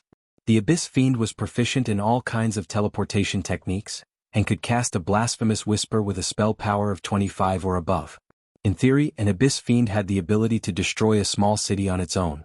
The pressure of a legendary demon enveloped everything around it. The Pit Fiend came out of the fire aggressively and glanced at the priests and rogues in front of it with contempt. However, when its gaze fell on Sauron and the High Priest who were standing at the back, the Pit Fiend's eyes were filled with disdain. The Abyss Fiend, who had just appeared in an incomparably cool manner, immediately activated a greater teleportation spell without saying anything. It didn't even want to say goodbye, and it was ready to flee. Trying to run after showing off? No way. Soren looked at the Abyss Fiend in front of him expressionlessly as he cast a greater teleportation spell. However, when the teleportation spell was about to be completed, the Abyss Fiend's face showed a look of relief. Soren silently waved his hand. Change space, power of divinity. The teleportation spell that was about to be completed disappeared instantly, and the Abyss Fiend's face froze at that moment. Then he turned around stiffly and without saying a word, his huge body directly knelt in front of Soren, and said with a trembling voice, "Great Shadow Lord, Protector of the Half-Elves, Ruler of Mordor, Supreme Soren, lowly Floss didn't mean to offend your majesty. It's just..." The Abyss Fiend, who called himself Floss, hesitated for a moment. After weighing whether his life or the mission was more important, he directly said, "Lowly Floss is just loyally carrying out the orders from the top of hell. I don't have any intention to offend the great Soren." This guy knelt down quite straightforwardly. Soren's expression finally changed a little, and the others present were a little stunned. It seemed that they couldn't react in time. At first, he appeared in an incomparably cool manner, but after seeing Soren, he immediately turned 360 degrees and knelt on the spot. The Abyss Fiend's performance was too dramatic. Everyone present didn't know whether to laugh or cry after they reacted. However, they couldn't help but praise this guy in their hearts for being able to adapt to the circumstances. Obviously, he had done his homework before taking action. Otherwise, he wouldn't have recognized Soren at a glance. And he knelt down so decisively. P.S. From today onwards, the public account will update some of the greater gods' information. You can follow it and have a look.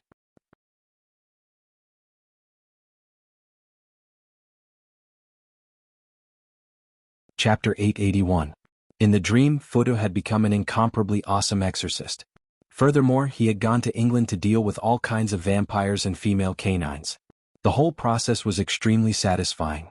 He had been pretending to be cool the whole time. It had been a long time since I had such a good dream.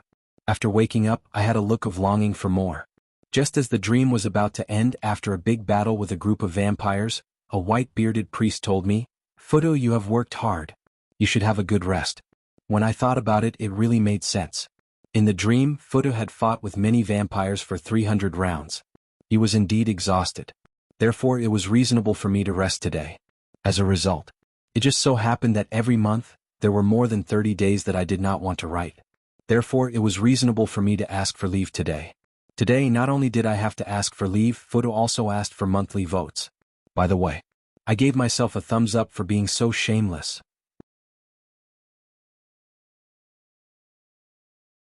Chapter 882. Floss was in a bad mood. As a devil, even if he was a senior devil, he had to learn to obey the orders of his superiors. So when he received the mission to spread the plague near the Windspear Hills, Floss felt terrible. Because this mission was planned by the higher-ups of the Bator Inferno, and the purpose was to weaken the power of the material plane. It would be best if the priests of the churches of the gods were exhausted. The mission location was assigned by the higher-ups. Floss felt that he must have not handed in enough souls during this time, so he was sent to a place like the Windspear Hills by his superiors. This place was not terrible. But the terrible thing was the god in charge of this place. The god of shadows, Soren. This was a famous god killer in the multiverse. First, he killed the god of the hunt, Malor, and then he killed the god of shadows. The name of this existence had long been spread throughout the Bator Inferno, so how could Floss not know of his existence? So when he knew that the mission location was within the range of this lord's religion, Floss was a little depressed. But the rules of the Bator Inferno meant that there were some missions that could not be avoided. So after thinking for a long time, Floss decided to avoid other places in the Windspear Hills and just deal with it in a random corner. He would kill some mortals and collect souls and then fool his superiors in hell. But Floss never thought that Soren would notice such a small action and catch him on the spot. As a high and mighty god, Soren was a little different from the other gods. The other gods had existed for a long time, and they had long been indifferent to the life and death of mortals. It was more like a number to them. But Soren was different. After all, he had not been a god for a long time, and the education he received had determined that he cared more about the life and death of mortals than the other gods. If other gods knew that all the mortals in a village were dead, they would at most send their internal church to check it out. This was the same even for the gods of the good alignment. Even the god of light, who represented the lawful good, would not make a big fuss over the deaths of all the mortals in the village. However, this was completely different for Soren. After learning that all the mortals in the village had died, he decided to come over personally. That was the tragedy of Floss. He believed that a god like Soren wouldn't care about the lives of hundreds of mortals, let alone solve these problems himself. But reality gave him a merciless blow. Not only did Soren attach great importance to this matter, he even personally came to check it out. Then without a doubt, Floss knelt on the spot. Under such circumstances, what else could he do but kneel on the spot? He was facing a mid-level god, and a notorious god slayer. I have an important task for you. As long as you can do it well, I won't be stingy with the rewards. I can even give you a part of the power of divinity. I will let you gain the power and status you deserve in my divine kingdom. But if you dare to play tricks on me, I don't suggest that I extract your soul and study it. At this point, Soren's voice became cold. It was easy to deal with the devils. The creatures of the lawful evil alignment had their own rules of conduct. When dealing with the devils, they always had to remember one thing, and that was to coerce them. Power and power were what they desired. The Bator Inferno had a strict hierarchy. It was more difficult for the devils to be promoted than the devils.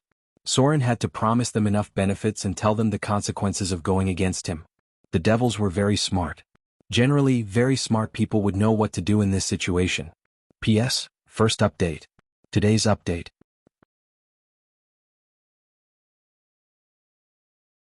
Chapter 883.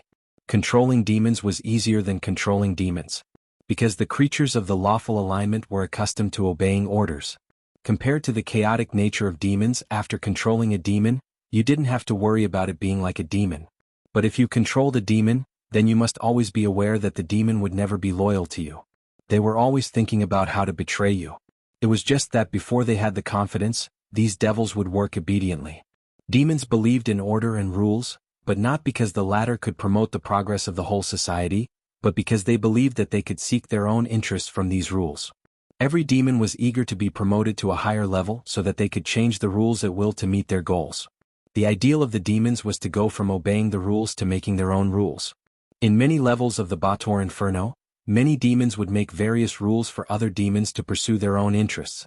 As a high and mighty god, especially a god with mid-level divine power, he was a god. Soren didn't need to worry about the betrayal of a high-grade demon.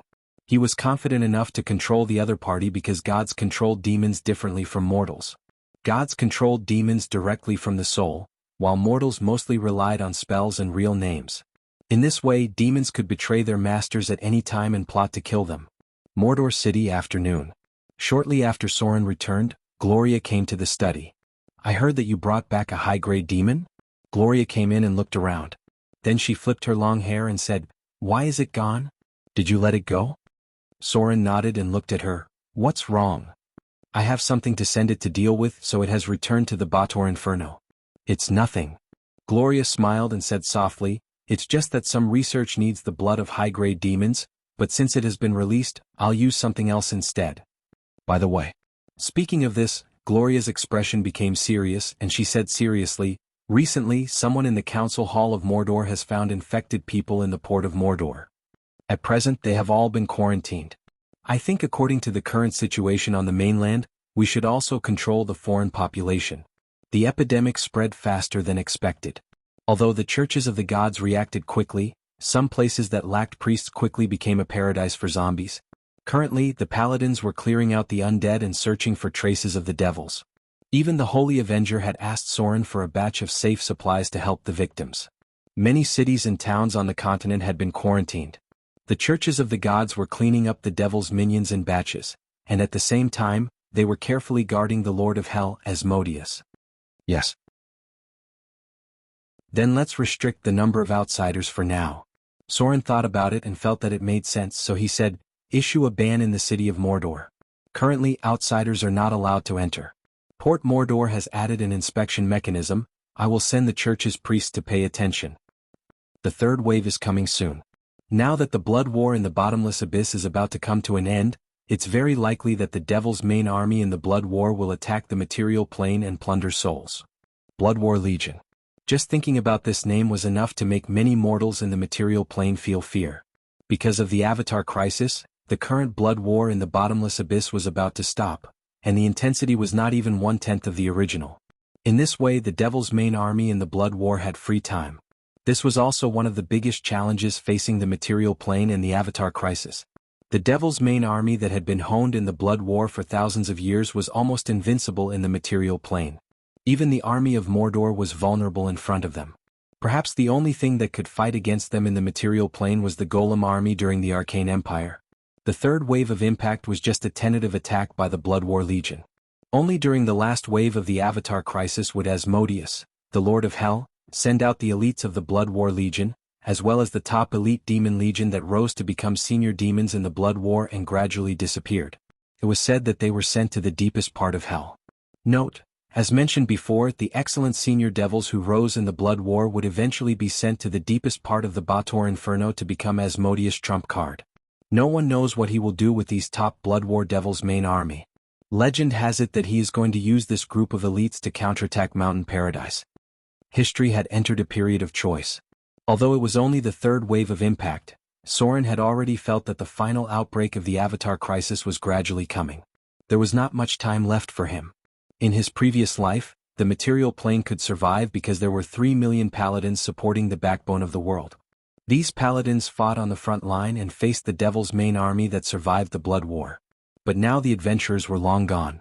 Even now, Soren had no confidence that he could change the fate of the final battle. At most, he could barely rely on his own ability to help Mordor survive the Avatar crisis. The Blood War Legion was difficult to defeat. Unless someone could restart the blood war in the abyss, the material plane must face the top devil's main army of Asmodeus. The blood war in the abyss. This might be the last way for Soren to change the Avatar crisis so that the material plane would not be destroyed. In fact, he had been aware of this for a long time.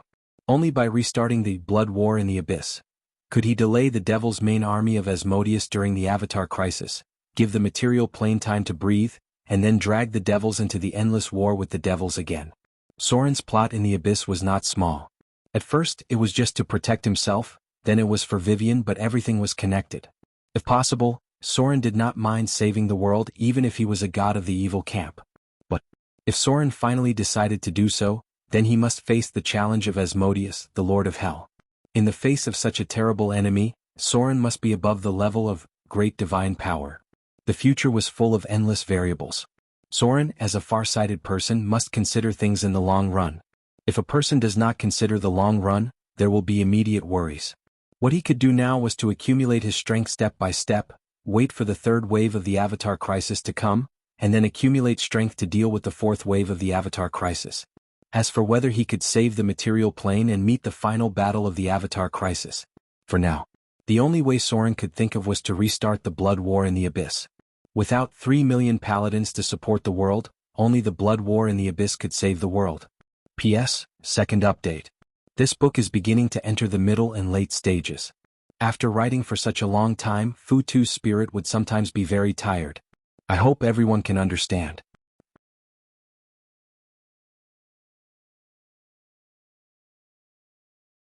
Chapter 884. It was an insidious realm of darkness and power. It was a hidden place that hated the light. It was a remote and unknown desolate land. The Shadow Realm. The Shadow Plane was a dark plane that was connected to and coexisted with the prime material plane. The way it overlapped with the main material realm was similar to that of the Ether Realm. Therefore, plane travelers could quickly jump long distances through the Shadow Realm. The Shadow Realm was also connected to other realms. You could use the Shadow Realm as a springboard to visit other realms of existence through spells. The Shadow Realm was filled with the contrast of black and white. The color had been infected by the surrounding environment, and it was as dark as the universe. On the other hand, the Shadow Realm was very similar to the main material realm, but not exactly the same. Just like the sky above, there was always a dark dome where the sun, moon, and stars could not be seen. The same landmarks as the main material realm could be seen in the Shadow Realm, but they were distorted and still the most vague reflection of the main material realm. Although it was dark, there were still many animals, plants, and humanoid creatures that called the Shadow Realm their home. Generally, the geography of the Shadow Realm was similar to the place where travelers entered the Shadow Realm from in the main material realm. If a sorcerer entered the Shadow Realm from a forest, she would first see a shadow forest. If she entered from underwater, she would appear in the sea of shadows that flowed like the ocean in the main material realm. So her water-breathing technique was still effective. Although the terrain of the Shadow Plane was somewhat similar to that of the main material plane, there would still be some changes in the environment when she left the place she entered. Soren stood on a vast sea of shadows. Because Mordor was located in the Outer Islands, the Shadow Realm was surrounded by the sea except for the fixed teleportation within the range of the Arcane Tower. In short, the place where the Arcane Tower was found was also an isolated island in the Shadow Realm. This was not the first time Soren explored the Shadow Realm, but today he came to the Shadow Realm for a different purpose. This time, Soren entered the Shadow Realm for a very important thing. That would mean that his divine kingdom had fallen. As a god of the evil alignment, after Soren inherited the half-elf priesthood, his kingdom was constantly falling. Under normal circumstances, Soren's kingdom should have fallen directly to the lower realm. However, since he killed the Shadow Lord and inherited the priesthood of the Shadow Lord, his kingdom began to move towards the Shadow Realm. This was the characteristic of the priesthood. The whole process of falling did not last long. Today, Soren had a strong feeling and noticed that the god's kingdom had reached the Shadow Plane. Yes. Soren flew in the boundless shadow sea for a long time, but as the distance narrowed little by little, a strong feeling became stronger and stronger. At the same time, the gravity of the Shadow Lord's kingdom began to increase. The characteristics of the Shadow Plane are normal gravity and normal time. The sudden increase in gravity here could only be due to some external force causing the spacetime distortion. My divine kingdom is nearby. There were many similarities between the Shadow Plane and the material plane. The gravity here was not as terrible as the Earth elemental plane. The biggest difference was that shadow energy could be increased by 30% in this plane, while flames and light would be weakened by about 30%. This characteristic was very common, just like how fire spells in the scorching hell could be increased by 50%. Soren gently landed on the surface of the sea. He closed his eyes and sensed everything. Suddenly, a ray of divine light burst out from his eyes. He suddenly opened his eyes and said, "Found it." Greater teleportation. The next moment, Soren's figure appeared tens of kilometers away. In front of him was a stretch of deep darkness. The space around him seemed to have overlapped with each other, and there were faint traces of spatial rifts. It looked like the god of the hunt, Maelor's kingdom had fallen. However, Soren was different from Maelor. As a true god, he did not fall, so his kingdom was not destroyed in the process of falling. It was only slightly damaged. He tried to get closer to his kingdom. But suddenly, a huge repulsive force appeared and directly bounced Soren's figure out. A stream of blood spurted out. Soren covered his chest and frowned as he looked forward. After he got close to his kingdom, he triggered a very chaotic and violent force that directly knocked Soren out. He had no ability to resist at all.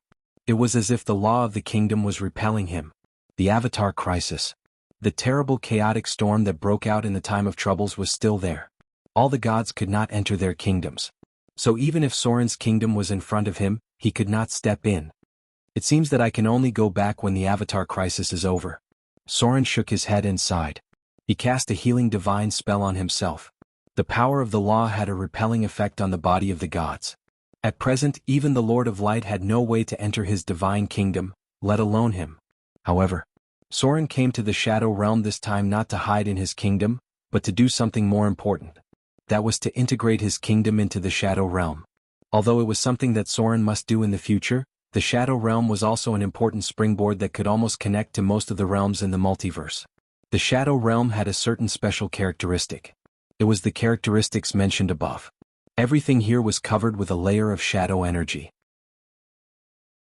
After Soren's god's kingdom fell into the shadow plane, it formed a distortion of space and time, causing the nearby gravity to increase. Because the law inside the god's kingdom was still repelling the shadow plane, the two sides had not completely merged together. Now what Soren had to do was to make the characteristics of his kingdom conform to the characteristics of the shadow realm mentioned above, and remove the repelling nature of the law through the transformation of divine power. Divine form. Soren's figure rose into the air, and his whole person turned into a human figure made of golden light. At this moment he was like a high and mighty god, looking down on the shadow plane like a golden giant. Countless shadow creatures sensed his presence and couldn't help but look in his direction. He was the master of the shadow realm.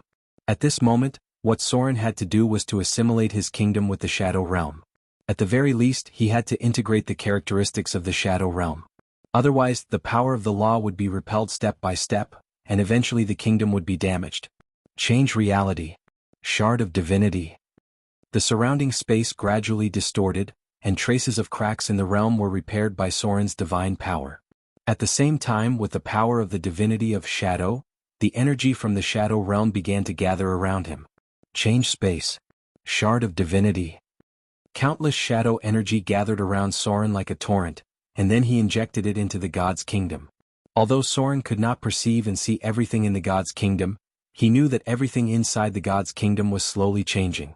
A little shadow emerged. The shadow energy from the shadow realm was assimilating the interior of his kingdom. Among the original elements of earth, water, wind, and fire, there was an element pool from the shadow.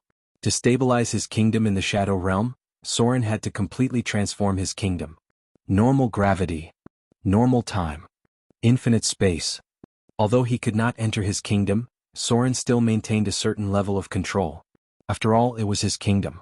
While the shadow realm was merging with his kingdom, Soren was also setting the most basic structure of his kingdom. The shadow energy began to dominate. However, the characteristics of the god realm still maintained the characteristics of normal gravity, normal time, and infinite space. That was to say, the space of the god realm still maintained the infinite possibility of growth. His divine power began to be consumed rapidly. The power that Soren had accumulated during this time was quickly squandered away. However, as the god realm merged with a large amount of shadow energy, the nearby cracks in the realm were disappearing little by little. At the same time, the change in gravity caused by the distortion of time and space gradually disappeared. Soren's half-elf kingdom was merging into the shadow realm. Realm shift. Although it had merged into the shadow realm, Soren had to do more than that. He began to move his kingdom, and then approached the location where the Shadow Lord was originally located. This would take a while. Soren only set a coordinate and let the two kingdoms gradually get close to each other.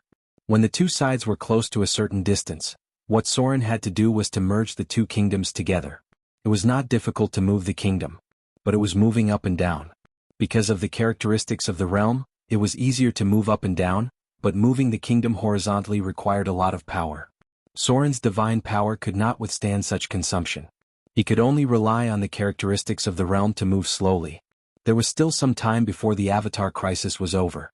Even if he wanted to merge the two kingdoms, he would have to wait for a while. It's finally done. When the half-elf kingdom merged into the shadow realm and began to move, Soren finally breathed a sigh of relief. The fall of the god realm was not a simple matter. He had been calculating the time and waiting for the god realm to reach the shadow realm. Because if he left it alone, the god realm might collapse directly. Fortunately, the shadow realm was very close to the material plane, and Soren could deal with it easily. The characteristics of the realm here were very good. To some extent, except for the rich shadow energy, the characteristics of the shadow realm were very similar to the material plane. This also facilitated Soren's transformation of the interior of the god realm. According to the degree of impact caused by the fall, Soren felt that although the interior of his god realm had some losses, it should not be completely torn apart like the god realm of Malur, the god of the hunt. As long as the god realm did not collapse, even if it was only a change in the landscape, it was within the scope of Soren's tolerance. Next, what he had to do was to wait. When the half-elf kingdom gradually approached the shadow realm, Soren could try to use the power of divinity to merge the two kingdoms together. P.S. I was maliciously targeted and the advertising lady was banned again. Is it easy for an author to earn money to support his family?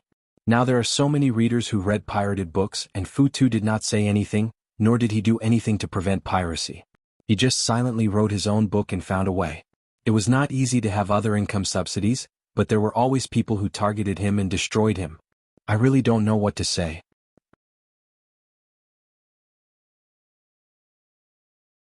Chapter 885. The sixth layer of the Bator Inferno. This plain was an endless rocky slope. Waterfalls formed by rocks were very common here. They would crush anything in their path. The sky was boiling like scales. The devils of this layer were protected by red copper fortresses, which were designed to divert and deflect the frequent rock flows. However, nothing could stop the worst of the landslides, so the characteristics of this plain were slowly changing.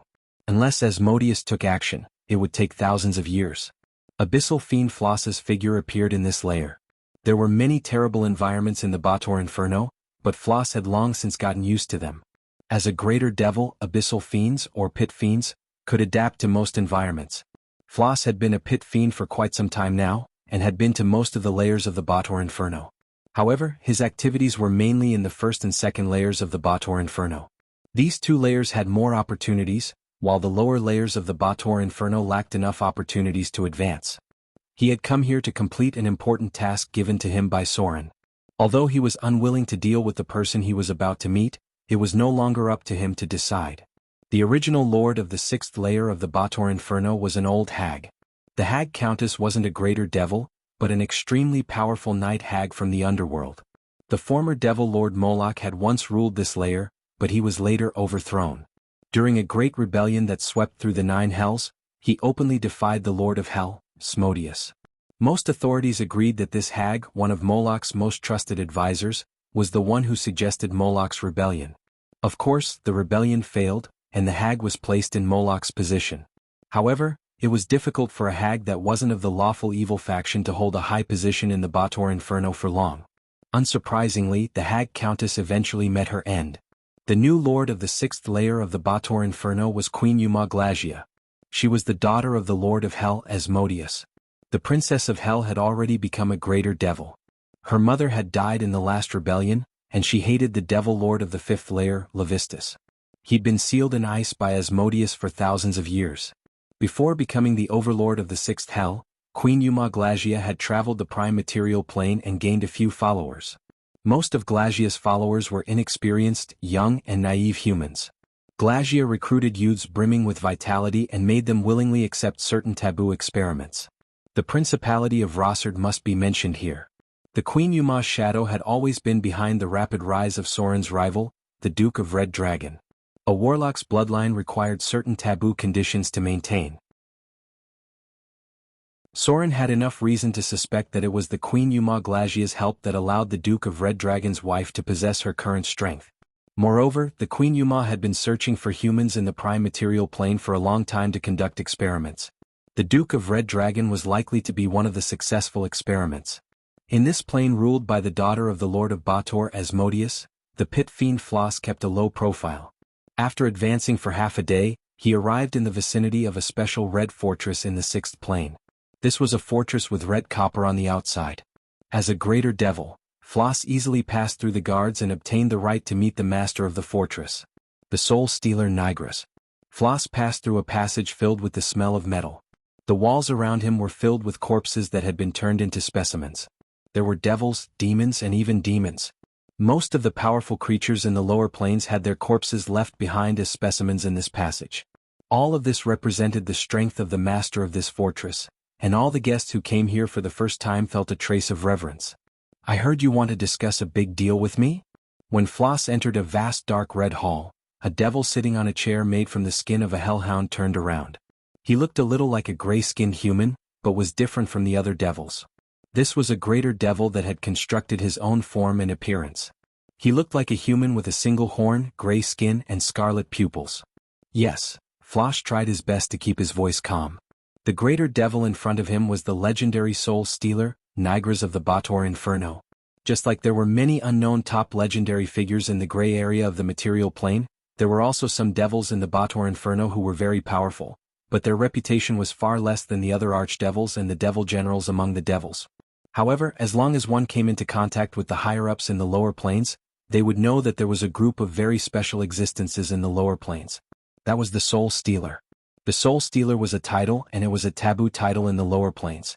If one was not a greater devil, a demon, one would not know about the existence of these monsters. They were thieves and robbers. They were also the most dangerous group of people in the lower planes. Because the origin of the title Soul Stealer came from this group of people who often sneaked into the underworld or places close to the underworld, and then stole high-quality souls from the servants of death from other planes. This was a well-known point.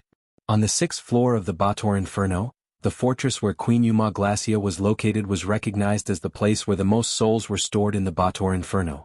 Even long before the Hag Countess was on the throne, that fortress was the place where the most souls were stored in the Bator Inferno. The reason was simple. That was because there was a special organization on the 6th floor of the Bator Inferno, and that was the Soul Stealer, which was made up of the most daring high-grade demons and devils. Nigris was the current leader of the Soul Stealers on the 6th floor. These Soul Stealers rarely participated in the fights between the Archdukes. They were like a group of special arms dealers. If the Archdukes lost many of their subordinates and needed a batch of high-quality souls to replenish their servants, then they would trade with the Archdukes. They would sell the souls of professionals stolen from the servants of death at a high price from the underworld, the spirit realm, the Yellow Wilderness, and other places to them. Most of the Soul Stealers were very powerful, and almost all of the existences who could get the title of Soul Stealer were at least high-grade legends. Floss was a little nervous, but he still took a deep breath and said, "My master needs a large number of high-quality soul crystals." I thought about it. In the Bator Inferno, I'm afraid that only you have them. Hearing Floss' words, Nigris smiled and said calmly, "The most valuable thing in the lower planes is souls." Then, how many souls does your master want? What will he use as a trade? Souls were the currency of the lower planes. And the souls of professionals were the best part of the currency. The Soul Stealers were not interested in the souls of ordinary people. They only stole the souls of professionals and high-grade creatures from the hands of the servants of death. Nigris did not ask who the master behind Floss was. This was the rule of the lower planes. The Soul Stealers would never ask who bought the souls from them. They only cared about whether the other party could take out something that they were interested in as a reward. Divine artifact. The Abyss Purgatory demon, Florence, slowly uttered the two words. Then he saw the pupils of the Soul Stealer, Nigris, in front of him suddenly shrink. The weight of the two words was heavier than he imagined. And as the leader of the Soul Stealers, he must have thought of the identity of the existence who could take out the divine artifact. For a moment, Nigris the Soul Stealer hesitated, but he quickly nodded and said, "If that's the case, then there's no problem with the trade. We still need to see the actual goods for the specific number and equivalent souls to be traded. Also, please convey our goodwill to your master."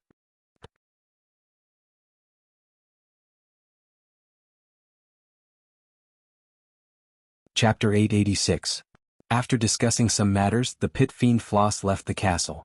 Not long after he left, Nigris sent a greater devil to secretly deliver a message to the largest palace in the 6th level of the Bator Inferno. About 10 minutes later, a teleportation portal appeared. The radiance of an advanced teleportation spell appeared, and 3 graceful figures, 1 big and 2 small, appeared in the Soul Stealers' hall. Lady Glacia. Although Nigris was the leader of the Soul Stealers, he was no different from an ordinary lesser devil in front of the ruler of the 6th level of the Bator Inferno, Queen of Yuma Glacia. The Soul Stealers were a very loose organization. Although there were many elites within, devils, demons and devils were a mix of races. Most of the Soul Stealers were under the protection of the lords of the lower planes. Nigris was under the protection of the Queen of Yuma Glacia, but he wasn't her servant. The two were closer to a cooperative relationship. The large amount of souls stored in Glacia's castle came from the offerings of the Soul Stealers. Queen of Yuma Glacia was a beautiful devil with bronze skin. She had a pair of wings that symbolized her status as a greater lustful devil, a small and deadly swallowtail, and a sharp horn. In terms of appearance, she was probably one of the most beautiful female creatures in the Bator Inferno, perhaps even in the multiverse. There were many adjectives to describe her appearance that didn't need to be repeated. She was absolutely exquisite and full of temptation. Although her charm couldn't compare to the succubus queen Mechanut, she was more beautiful than the succubus queen. She had inherited the power of the Lord of Hell, Asmodeus. She wasn't that old among the devil lords, but she had already advanced to become a greater devil. Behind Glacia were 2 small and exquisite lustful demons. Nigris didn't dare to look at the lustful queen in front of him because he knew how prideful she was and how cruel she was to male demons. In all of Bator, there were only a handful of males who could compare to her in terms of status and strength. As the daughter of the Lord of Bator, Glagia didn't place any males in her eyes apart from her own father. Naturally, she treated any male devils who had designs on her as nothing more than playthings to entertain themselves with. Of course, this wasn't the sex and love of the mortal world. Glagia wouldn't allow a male creature so much lower than her to touch her. What she liked was a form of entertainment that was even more cruel, merciless, and bloody. Speak.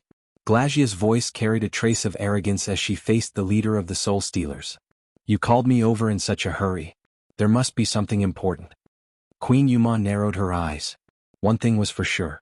If what he said next didn't satisfy her, Nigris knew that he would have a hard time in the future. Yes. He hurriedly nodded and said in a deep voice, a greater devil came to make a deal with me today. He actually asked for 6,000 mid-grade soul crystals right off the bat. Next, Nigris told Queen Yuma about the details of his conversation with Floss. As the overlord of the 6th layer of the Bator Inferno, she was involved in most of the major transactions of the Soul Stealers. It was highly likely that a Grand Duke or Lesser Devil Overlord was preparing to expand their army, and there might be information that Glagia needed. In the lower planes, many devil overlords like to buy wild abyssal worms from night witches and ghost nannies, and then choose the ones with potential to become mid-grade devils. However, most of the elite troops of the Archdevil Lords were creatures that had been personally created using their souls. Devils born this way had great potential and were very loyal to their creators. In other words, the Devil Lords had already left a mark of enslavement on these souls when they transformed them into devils. 6,000 middle grade and above souls? That's enough to form an elite army. After hearing Nigris' words, Queen Yuma Glagia couldn't help but sink into deep thought. He's actually using a divine weapon to make a deal. Could it be that there's an evil god standing behind him? An evil god. Many evil gods had attached their divine kingdoms to the Bator Inferno, and many of them were close to the Bator Inferno. That was why the greater devils had a lot of dealings with them. Glagia's expression grew solemn as this matter involved an evil god. Can you guess who it is? She turned to look at the Soul Stealer in front of her. There are only so many evil gods near the Bator Inferno. Do you know who's behind him? The majority of evil gods were in the lower planes. However, dealing with the Soul Stealer didn't necessarily require an evil god whose divine kingdom was in the Bator Inferno. Evil gods from other places like the Grey Wastes, the Azura Field, the Scorching Inferno, and so on could also secretly find a representative to buy souls from the Bator Inferno. I don't know. Nigris shook his head. However, I can confirm that the evil god behind the pit fiend isn't simple. I actually sensed a monitoring imprint on him. It's very likely that he's an evil god with lesser divine force or higher. Hearing the Soul Stealer's words, Glagia furrowed her brows and pondered for a moment. Let's do the deal as per normal. Once the divine weapon is delivered, bring it to me immediately. Most divine artifacts had their own requirements. Mortals wouldn't be able to use them if they didn't meet the requirements. However, for greater devils with a trace of divinity and even more powerful devil overlords, divine weapons were shockingly valuable. Sometimes divine weapons didn't need to be used. Devils could always think of various ways to corrupt and transform a divine weapon, whether it was to corrupt it or find a way to extract the divine force within it. This was something that all devils were tempted by. Your subordinate understands? Nigris hurriedly nodded. Glagia's face revealed a trace of satisfaction when she heard this. Serve me well. If you can prove yourself, I'll recommend you to my father. Queen Yuma's father was naturally the Lord of Hell, Asmodeus. Nigris' expression immediately revealed a trace of excitement when he heard this. Motor City. Study. Today was a good day.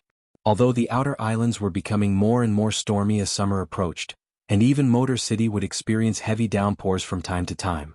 However, Soren had received a piece of good news today. The devil servant he'd sent out had contacted the Soul Stealer in the Bator Inferno. If the transaction was successful, Soren would be able to obtain a large number of mid-level and above soul crystals from the Soul Stealer, and these soul crystals could all be used to make steel golems. With the further development of Motor City, ordinary golems could no longer meet Soren's requirements. Moreover, creating higher-grade steel golems required even better soul crystals. This was something that could only be satisfied in the lower planes. From golems to steel golems, the combat power would soar in a straight line. An army composed entirely of steel golems? Let alone an army from a material plane, even an elite demon army from the abyss would be able to fight to their heart's content. At present, Soren had already dealt with the soul crystals. What he had to do next was to find a way to obtain a large amount of steel to meet the consumption of the golem factory at full power. Of course, that was a little difficult to do. Because with the current level of civilization in the material plane, it was impossible to meet the steel output required by Soren. Soren still had no clue about the steel-making technology during the Arcane Empire. The magic steel forging process was still under research. Therefore, the only thing Soren could do now was to increase the manpower investment and mobilize the Grey Dwarves from the Underdark. The steel forging technology of the Grey Dwarves could temporarily meet the consumption of the golem factory. As for the other parts that were not enough, he could only find a way to purchase materials from the Northern Witch Council. Although Motor City was developing rapidly, there were still shortcomings in many aspects. The golem army was a very important part of Soren's plan. He had now initially solved the problem of energy supply, and now he was almost solving the shortage of soul crystals. The only difficulty preventing him from building an army of steel golems was how to get enough high-quality steel. The weight of a steel golem was at least 2 tons. Unlike the relatively cheap golems, the steel golems were far more expensive than the golems in terms of craftsmanship and cost. If Soren wanted to build an army of steel golems, the materials consumed would be amazing. With the current level of civilization in the material plane, he might have to rely on himself to find a way.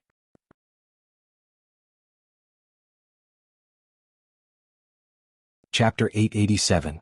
Lululu was in a bad mood today, because she met a very strange woman when she went out today. This woman gave her a very intimate vibe at first, and when the other party first met Lulu, she was also very friendly, but her eyes were full of vigor and no one knew what she was thinking. The communication between the two was very good at first, and Lulu also thought that she met a very good person, and maybe they could be good friends in the future.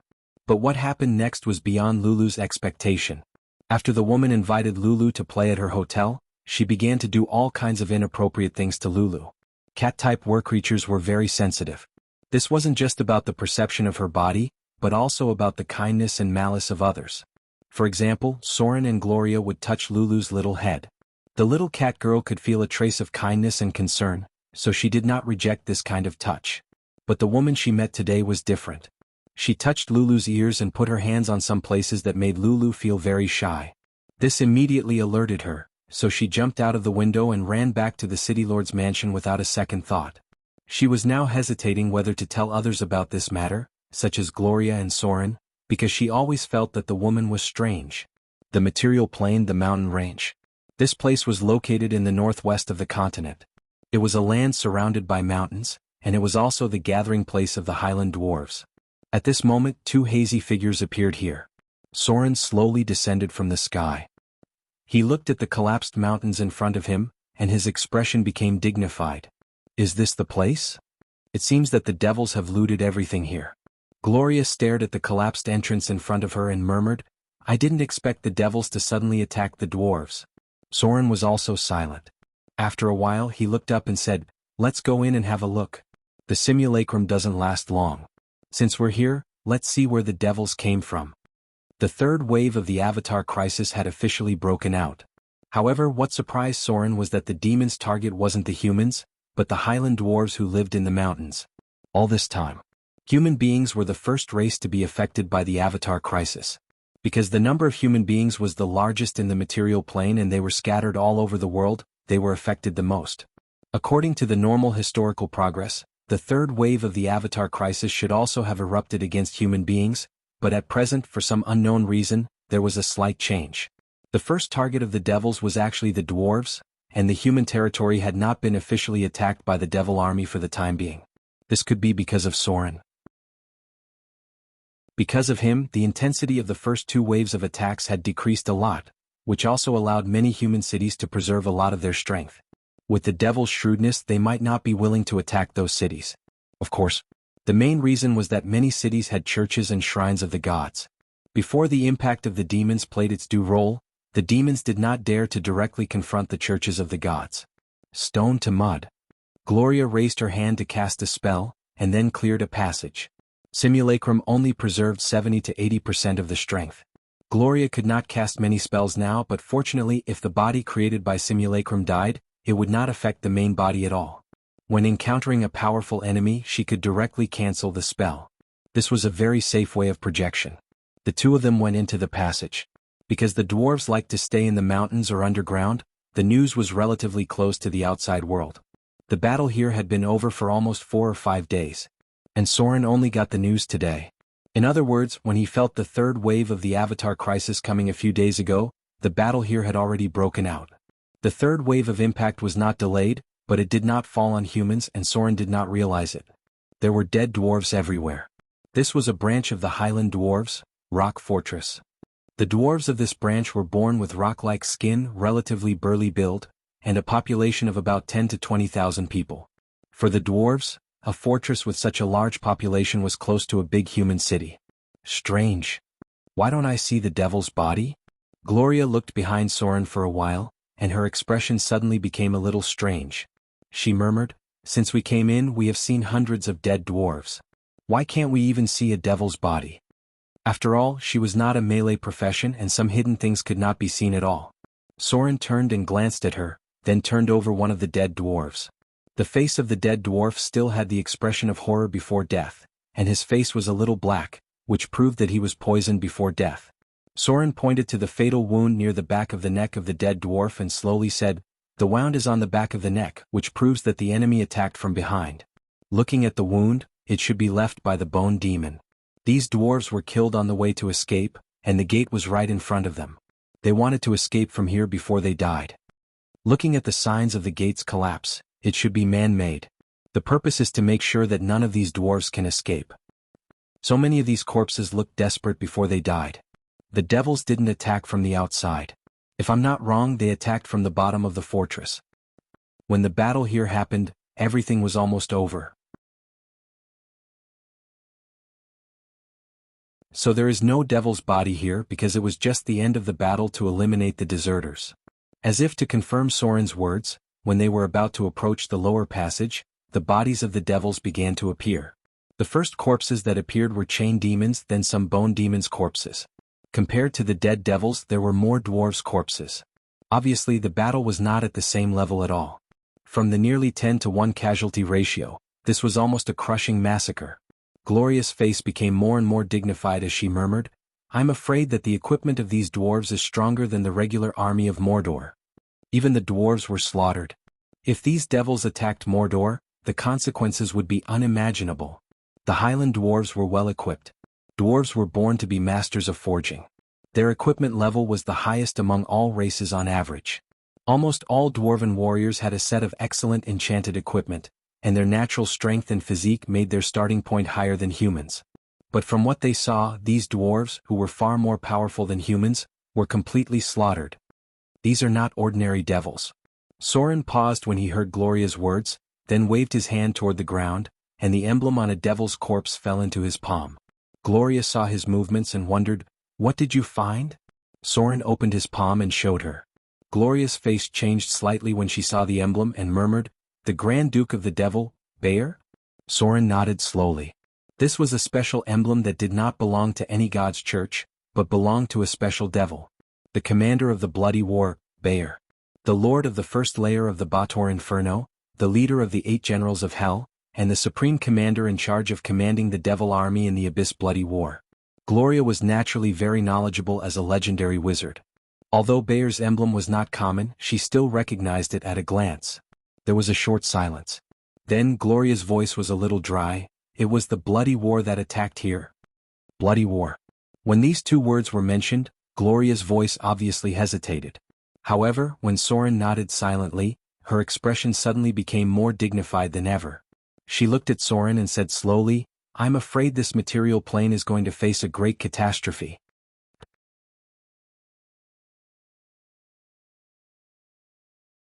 Chapter 888. It has been raining heavily for the past 2 days, and the water level in my hometown has risen. Fu Tu himself took a video of others fishing on the street. Tomorrow he will send it to the public WeChat account for you to see. In addition, he also said that he also caught a grass carp weighing 3 pounds in front of his house. The deeper they went underground, the more dwarf corpses there were. However, the approximate casualty ratio was still maintained at 10-1. The lives of 10 dwarf warriors could be exchanged for the life of a middle-level devil. The devils who invaded here basically did not have low-level cannon fodder. All of them were elite troops who had officially participated in the bloody battle. The efficiency of slaughtering these dwarves was simple and neat. The only place where the Devil Legion paid more casualties was near the temple area.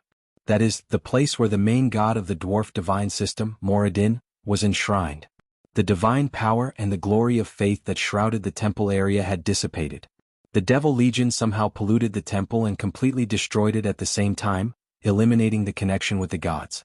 During the period of the Avatar crisis, the defense of the temple was very amazing.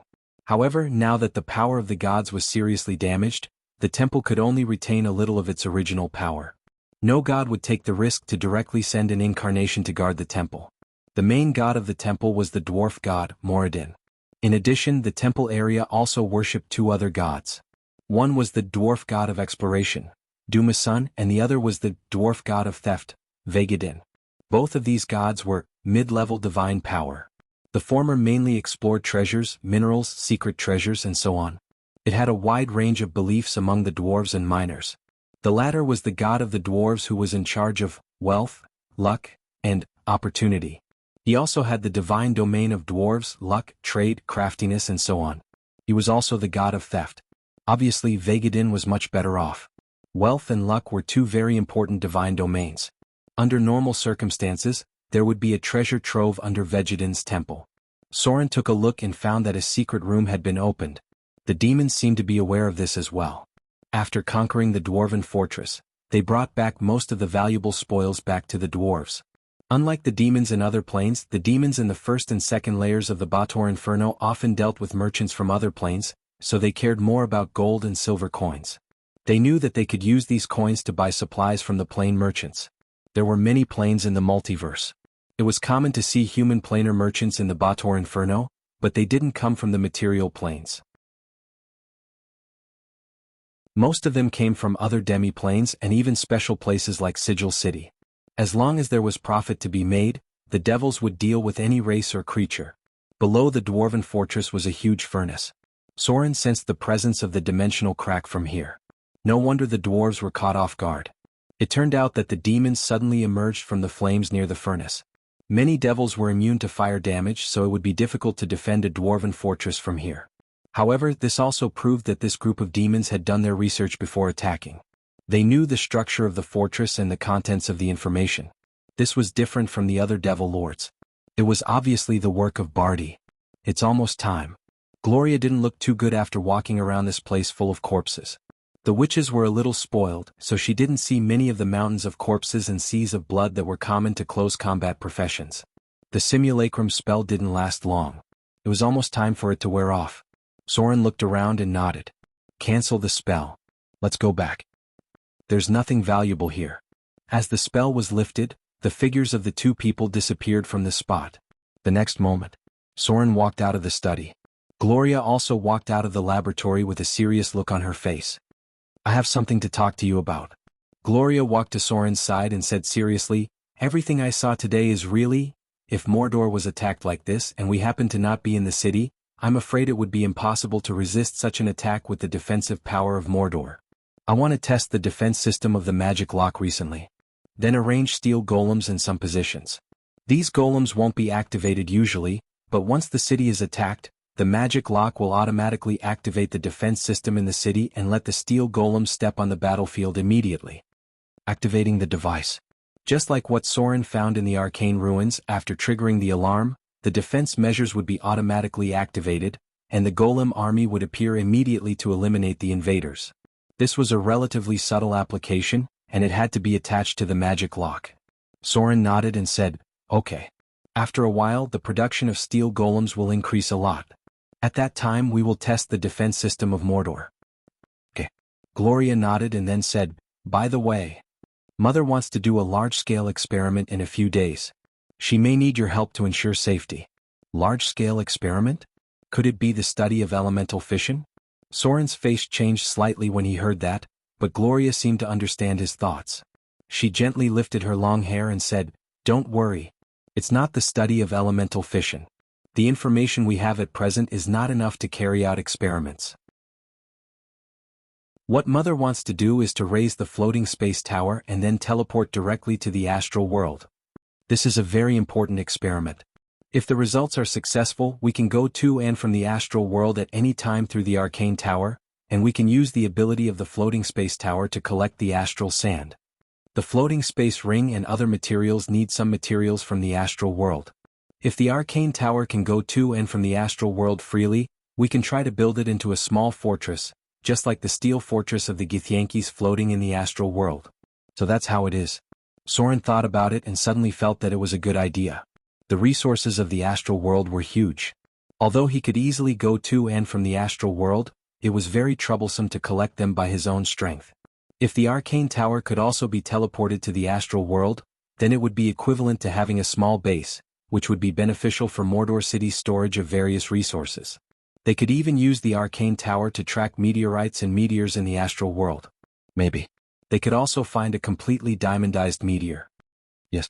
Soren nodded immediately and said, "Let me know when the teleportation experiment is carried out." Right. Is the current energy supply of Mordor City enough to maintain the floating space tower to and from the astral world? Gloria and Fallen, which were responsible for the research in this area. Soren didn't know much about it. Gloria thought for a moment and said softly, "It should be a little difficult at the moment, but according to the original plan, Mordor City's demand for astral world's resources will increase in the future, so the experiment of astral world teleportation has been brought forward." Understood. Soren nodded. The two then discussed some other things and then Gloria went back to her laboratory. Soren was also ready to go to the temple. However, at this moment he suddenly sensed a trace of divine power fluctuation. It was actually near the city lord's mansion. There was a god's incarnation, or perhaps even the main body. It actually dared to sneak into the vicinity of his headquarters. Who is it?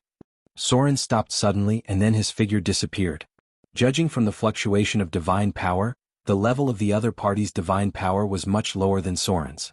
It was very likely that it was a minor divine power, or a lesser divine power. As a true god of the Order evil alignment, Soren did not have many allies. And most of them would not come uninvited. Most of Soren's allies were above the intermediate divine power, such as the goddess of the sea, the goddess of wealth, the goddess of agriculture, and so on. Soren rarely dealt with weak gods. He didn't know whether the true god who quietly entered Mordor City was kind or malicious, but seeing him sneaking close to Soren's base, it should belong to the kind of purpose that couldn't be exposed. Now he wanted to see who actually sneaked into Mordor City.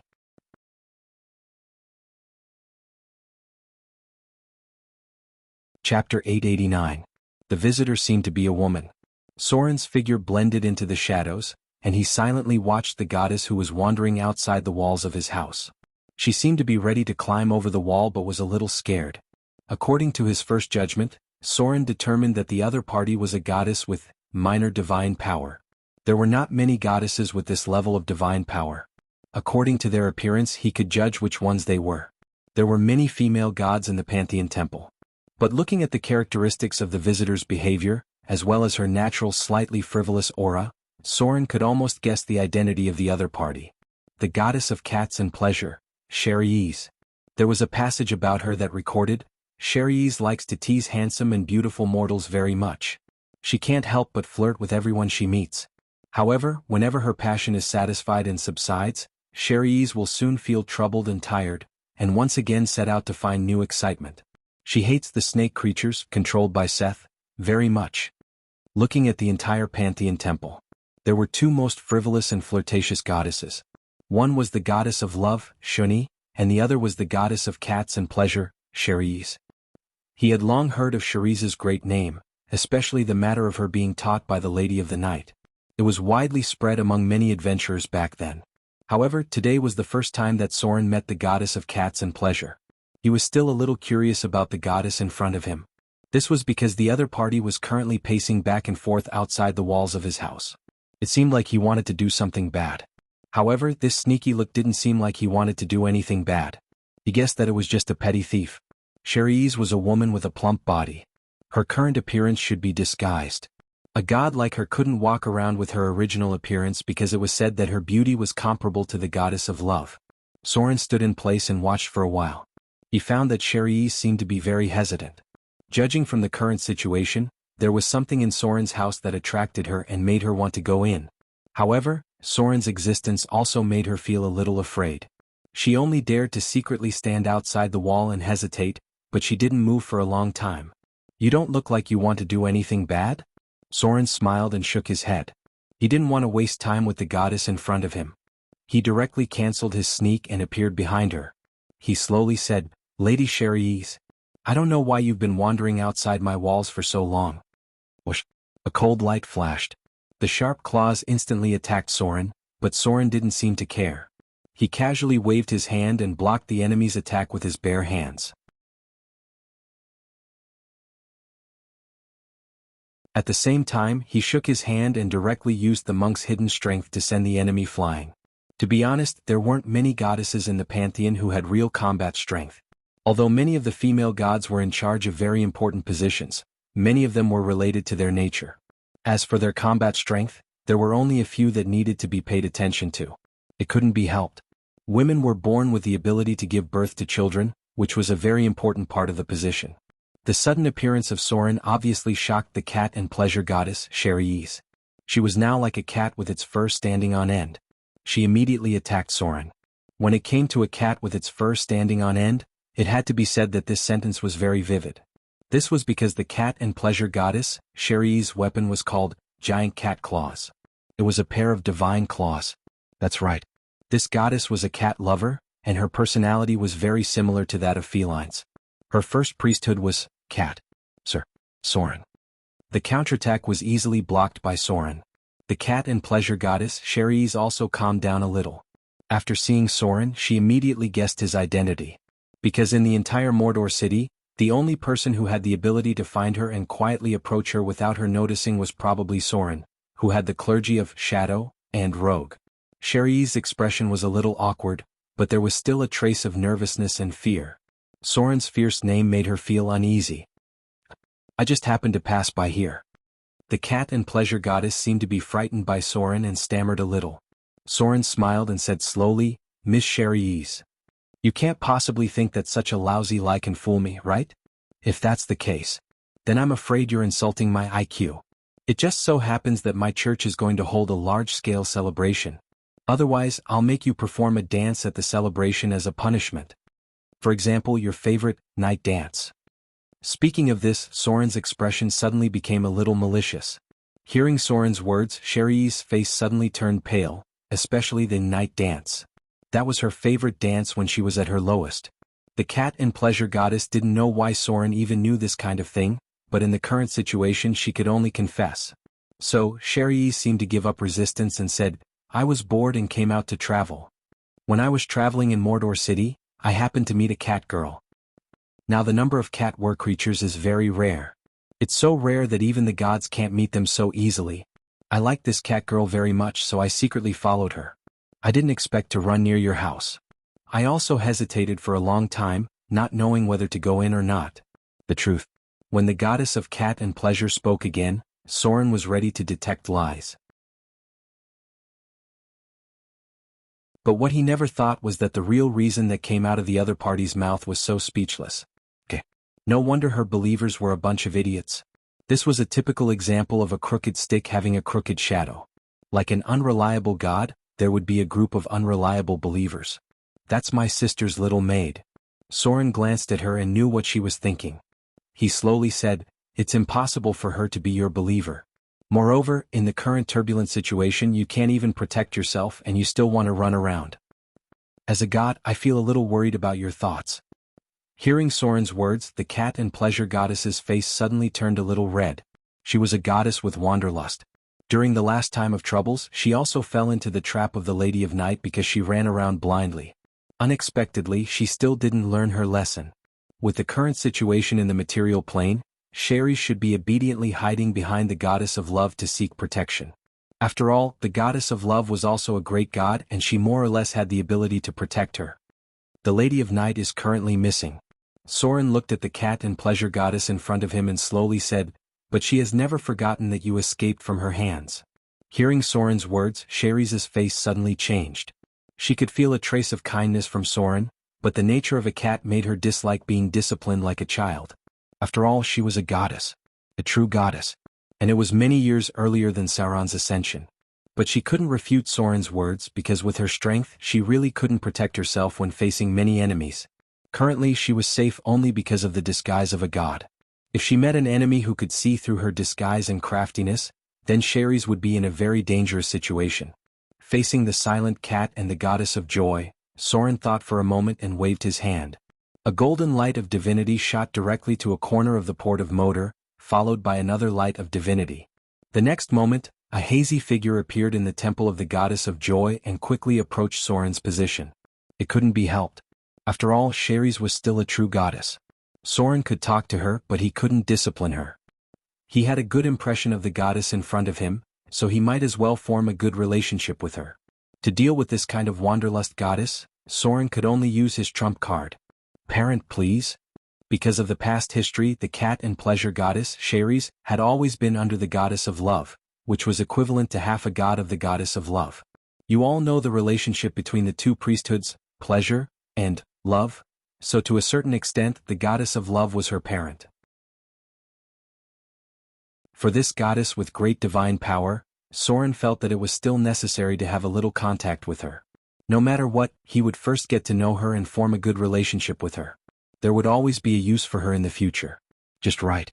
Today he could use the reason of catching the cat and pleasure goddess home, let the goddess of joy contact the goddess of love, and then directly bring Sherry's back. So that she wouldn't always run into danger outside, and also take the opportunity to meet the goddess of love.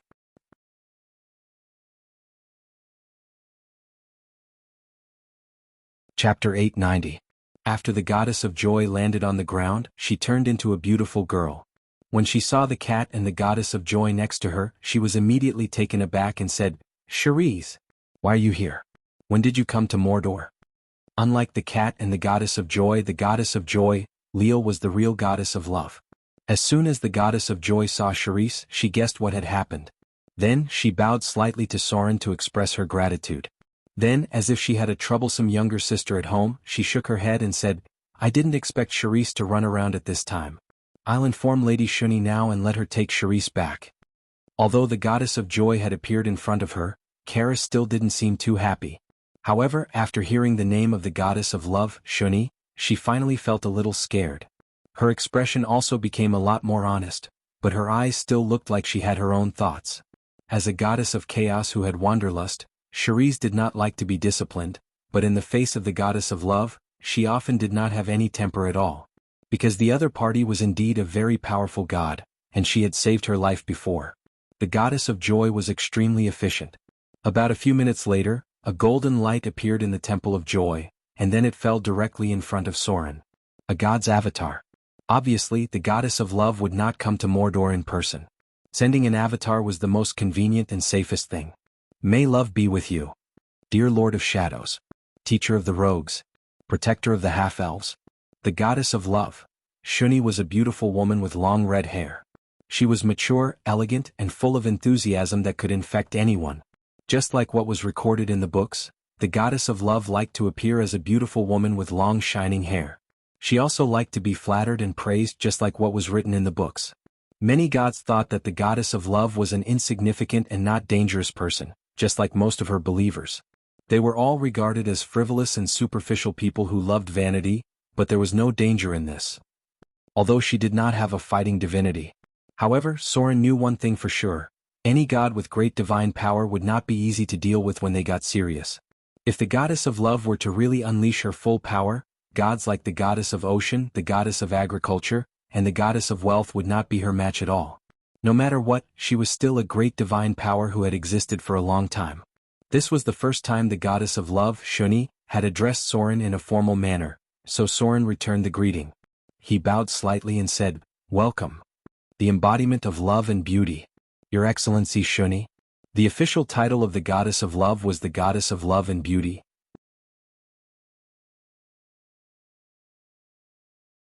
Her core priesthood was beauty, love, and passion. She likes anything beautiful. When Soren called her the embodiment of love and kindness, he was actually flattering her. Just as Soren had expected, the goddess of love was very satisfied with the way Soren addressed her. A warm smile immediately appeared on her beautiful face. She slowly said, "Thank you very much, Sir Soren. If not for you, Cherise would have been in big trouble this time." At this moment, the goddess of love was like a mother or elder sister who felt helpless towards her rebellious little girl. There was a trace of doting, a trace of worry, and a trace of helplessness. She was also in charge of a part of the protection priesthood. The goddess of love was a passionate and kind goddess. Regardless of her personal life, Shuni was a worthy divine ally just based on her personality. This was because she was always willing to lend a helping hand to her allies. This was not an exaggeration at all. In the long history of the goddess of Silver Moon, she had once been at her weakest. At that time she was so weak that she was weak. Because she was no match for the goddess of night, she had even sought refuge under the goddess of love as half of her god. Later on, the goddess of Silver Moon recovered part of her power and began to search for her own path again. The goddess of love did not hesitate to let her go and had always been her staunch ally. It was the same for the cat and the goddess of joy. In order to save her, the goddess of love had completely offended the goddess of night. Because of this, the two gods had secretly competed with each other. In order to resist the revenge of the goddess of night, the goddess of love had always been secretly supporting the goddess of magic and the goddess of Silver Moon. She was now quite friendly towards Soren, and this was also related to another reason. This was an alliance of the goddesses of the pantheon. This faction of goddesses included the goddess of magic, the goddess of love, the goddess of Silver Moon, the goddess of joy, the goddess of cat and dance, the goddess of music, and so on. Even the goddess of wealth was once a member of this faction, but she had slowly faded away. It was worth mentioning that the goddess of love also used a whip as a weapon. It was a whip called the soft silk belt. Soren had always thought that it was called the whip of love, but he did not expect it to be such a common name. He did not know why. Many of the goddesses of the pantheon liked to use whips as weapons. The goddess of love was a target that could be roped in. She was not a threat to Soren, but she had the combat power of a great god. For Shuni's kindness, Soren gave a sufficient response. However, the goddess obviously did not intend to stay in Mordor for too long. After capturing the cat and the goddess of joy, she said to Soren, "Mistra's whereabouts are unknown.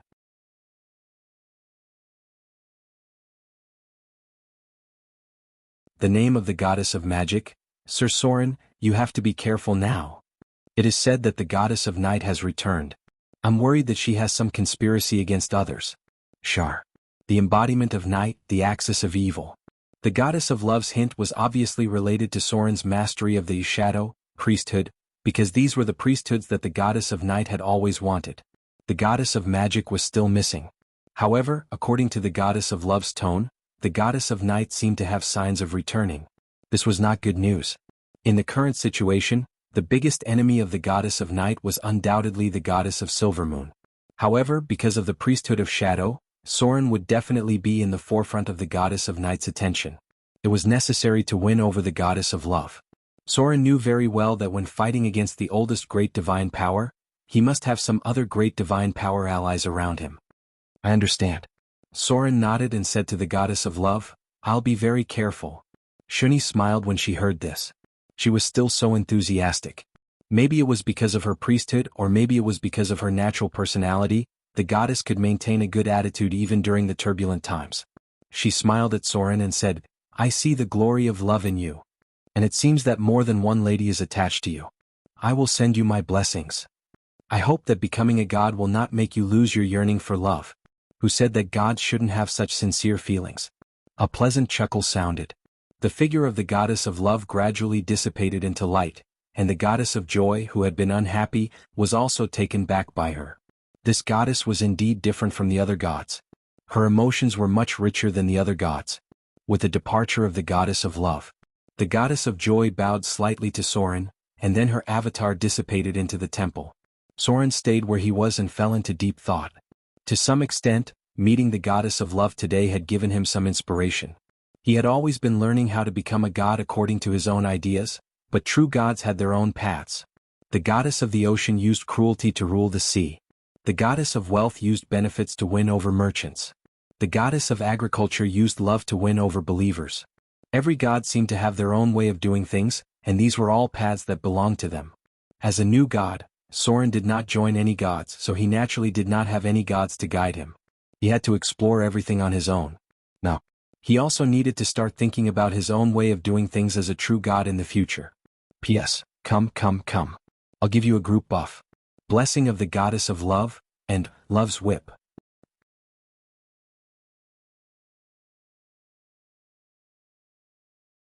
Chapter 891. The city of Mordor was a pearl overseas. Although Sorin's actions gradually became low-key, especially after he became a god, his interference in secular power gradually decreased. But as the core of the south coast, the city of Mordor still attracted enough attention from outsiders. Now some gods' churches began to pay attention to the city. It seemed that many believers of gods began to appear in the city of Mordor unknowingly. Some of them visited blatantly, and some came here quietly to observe everything here. A merchant ship gradually approached the port of Mordor. Carlton carefully put away a badge engraved with the words "Open Rolling Scroll," then put on a scholar's robe and slowly walked out of the cabin. The port of Mordor was more lively than the rumors said. However, the purpose of Carlton's trip was not simply to travel. The church sent him to the outer islands in the hope that he could record and preserve everything here. He was a believer of Ogma, the god of knowledge. A powerful god who was absolutely neutral was also an outsider to this world.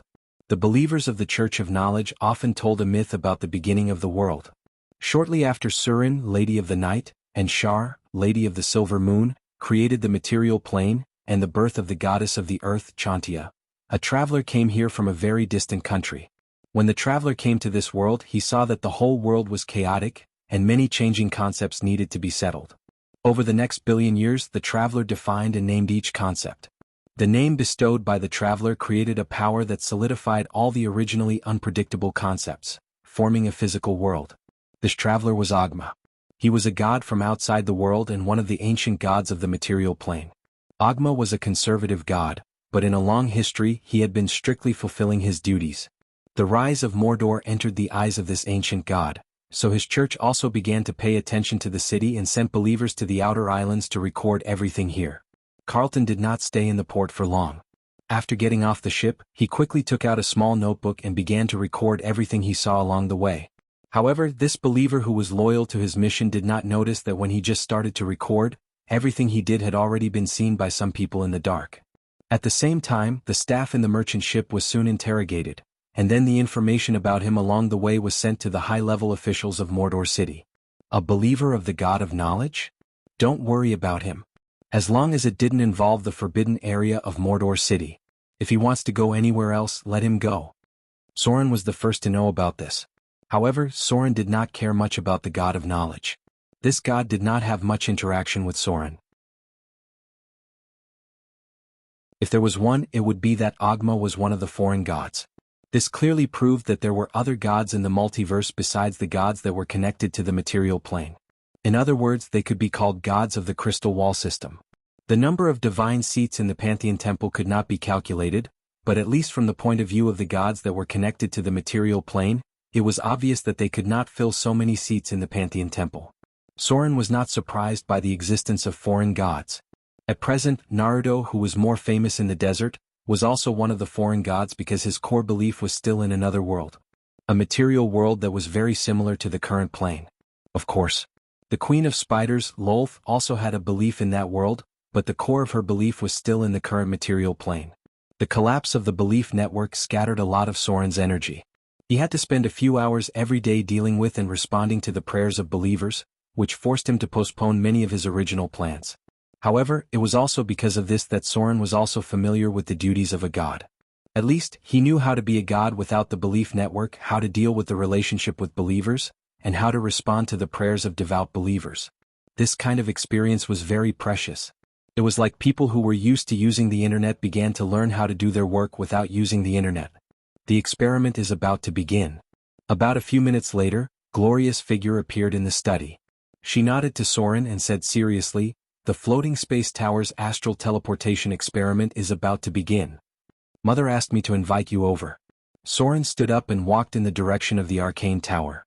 This was a very important experiment. In the process of interdimensional teleportation, the various functions of the arcane tower may be overloaded. If such a situation occurred, the floating space tower would most likely not be able to maintain flight. At that time, Soren would need to transform into a god to drag the entire floating space tower to prevent the arcane tower from crashing into the city of Moder and causing an irreparable disaster. As soon as Soren arrived, the Fallen Witch started the teleportation process. With the cold metal sound of thalling, the arcane tower gradually rose into the air. The elemental furnace is activated. The mana transmission system is activated. The teleportation circle is activated. The astral beacon is locked. The elemental pool is activated. The energy shield is activated. The teleportation circle is being transported. Countdown to activation. 10, 9, 8, 7, 6, 5, 4, 3, 2, 1. A dazzling brilliance emerged. The next moment, the floating space tower, which was suspended about 100 meters in the air, disappeared. Soren's figure also instantly transformed into a god's form and disappeared directly from the material plane with the floating space tower. There was a deep darkness. In the boundless astral world, a crack suddenly appeared in the darkness, and then with the faint brilliance of the magic lock, a tower with a radius of about 150 meters appeared in the void with no gravity and no air. The teleportation is complete. The floating space tower has arrived in the astral world. Calculating the deviation of the teleportation beacon. The teleportation distance has deviated by 300 meters. With the thalling sound, Gloria and the Fallen Witch, who had been on tenterhooks, breathed a sigh of relief at the same time. Then Gloria said, "Activate the elemental tower. Start collecting the astral sand." Thalling monitored the abnormal situation nearby. A tower about 15 meters high rose. Along with the faint radiance above, the silver-white matter floating in the astral plane gradually began to gather toward it. Like a magnet, it attracted the silver-white matter that resembled quicksand, and below it, the steel golems were continuously transporting it away. It's a success. Next, as long as we collect enough astral sand, then we can make more large floating space rings. Fallen Witch's voice became lighter and she said to Soren, "The teleportation is complete. You can leave the next thing to us. If you have something to do now, you can return to Mordor City first." He had to say. Gloria and Fallen Witch's ability to do things was really first class. Since there was nothing for him to do here, Soren was naturally ready to return to Mordor City. However, just as he was about to return to the material plane, a bright brilliance suddenly flashed in the distant void, and then Soren's eyes widened in surprise and he said in a deep voice, "I seem to see a Githyanki steel fortress."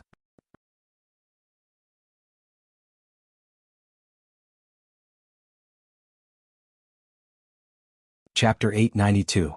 Astral Fortress. Under normal circumstances, one could only encounter the fortresses of the following three races in the boundless astral world. They were the Githyankis, the Githzerai, and the ancient Mind Flayers. It was mentioned a long time ago that in the distant ancient times, the Mind Flayers once created a brilliant interdimensional civilization and used the astral world as a transit point to control and enslave a large number of other races. The Grey Dwarves and the Githyankis were victims of the Mind Flayers' empire, and they were even forced to obtain the talent of psionic abilities during their long enslavement. The Mind Flayers used psionic energy, also known as psionic energy, to develop an extremely powerful interstellar civilization.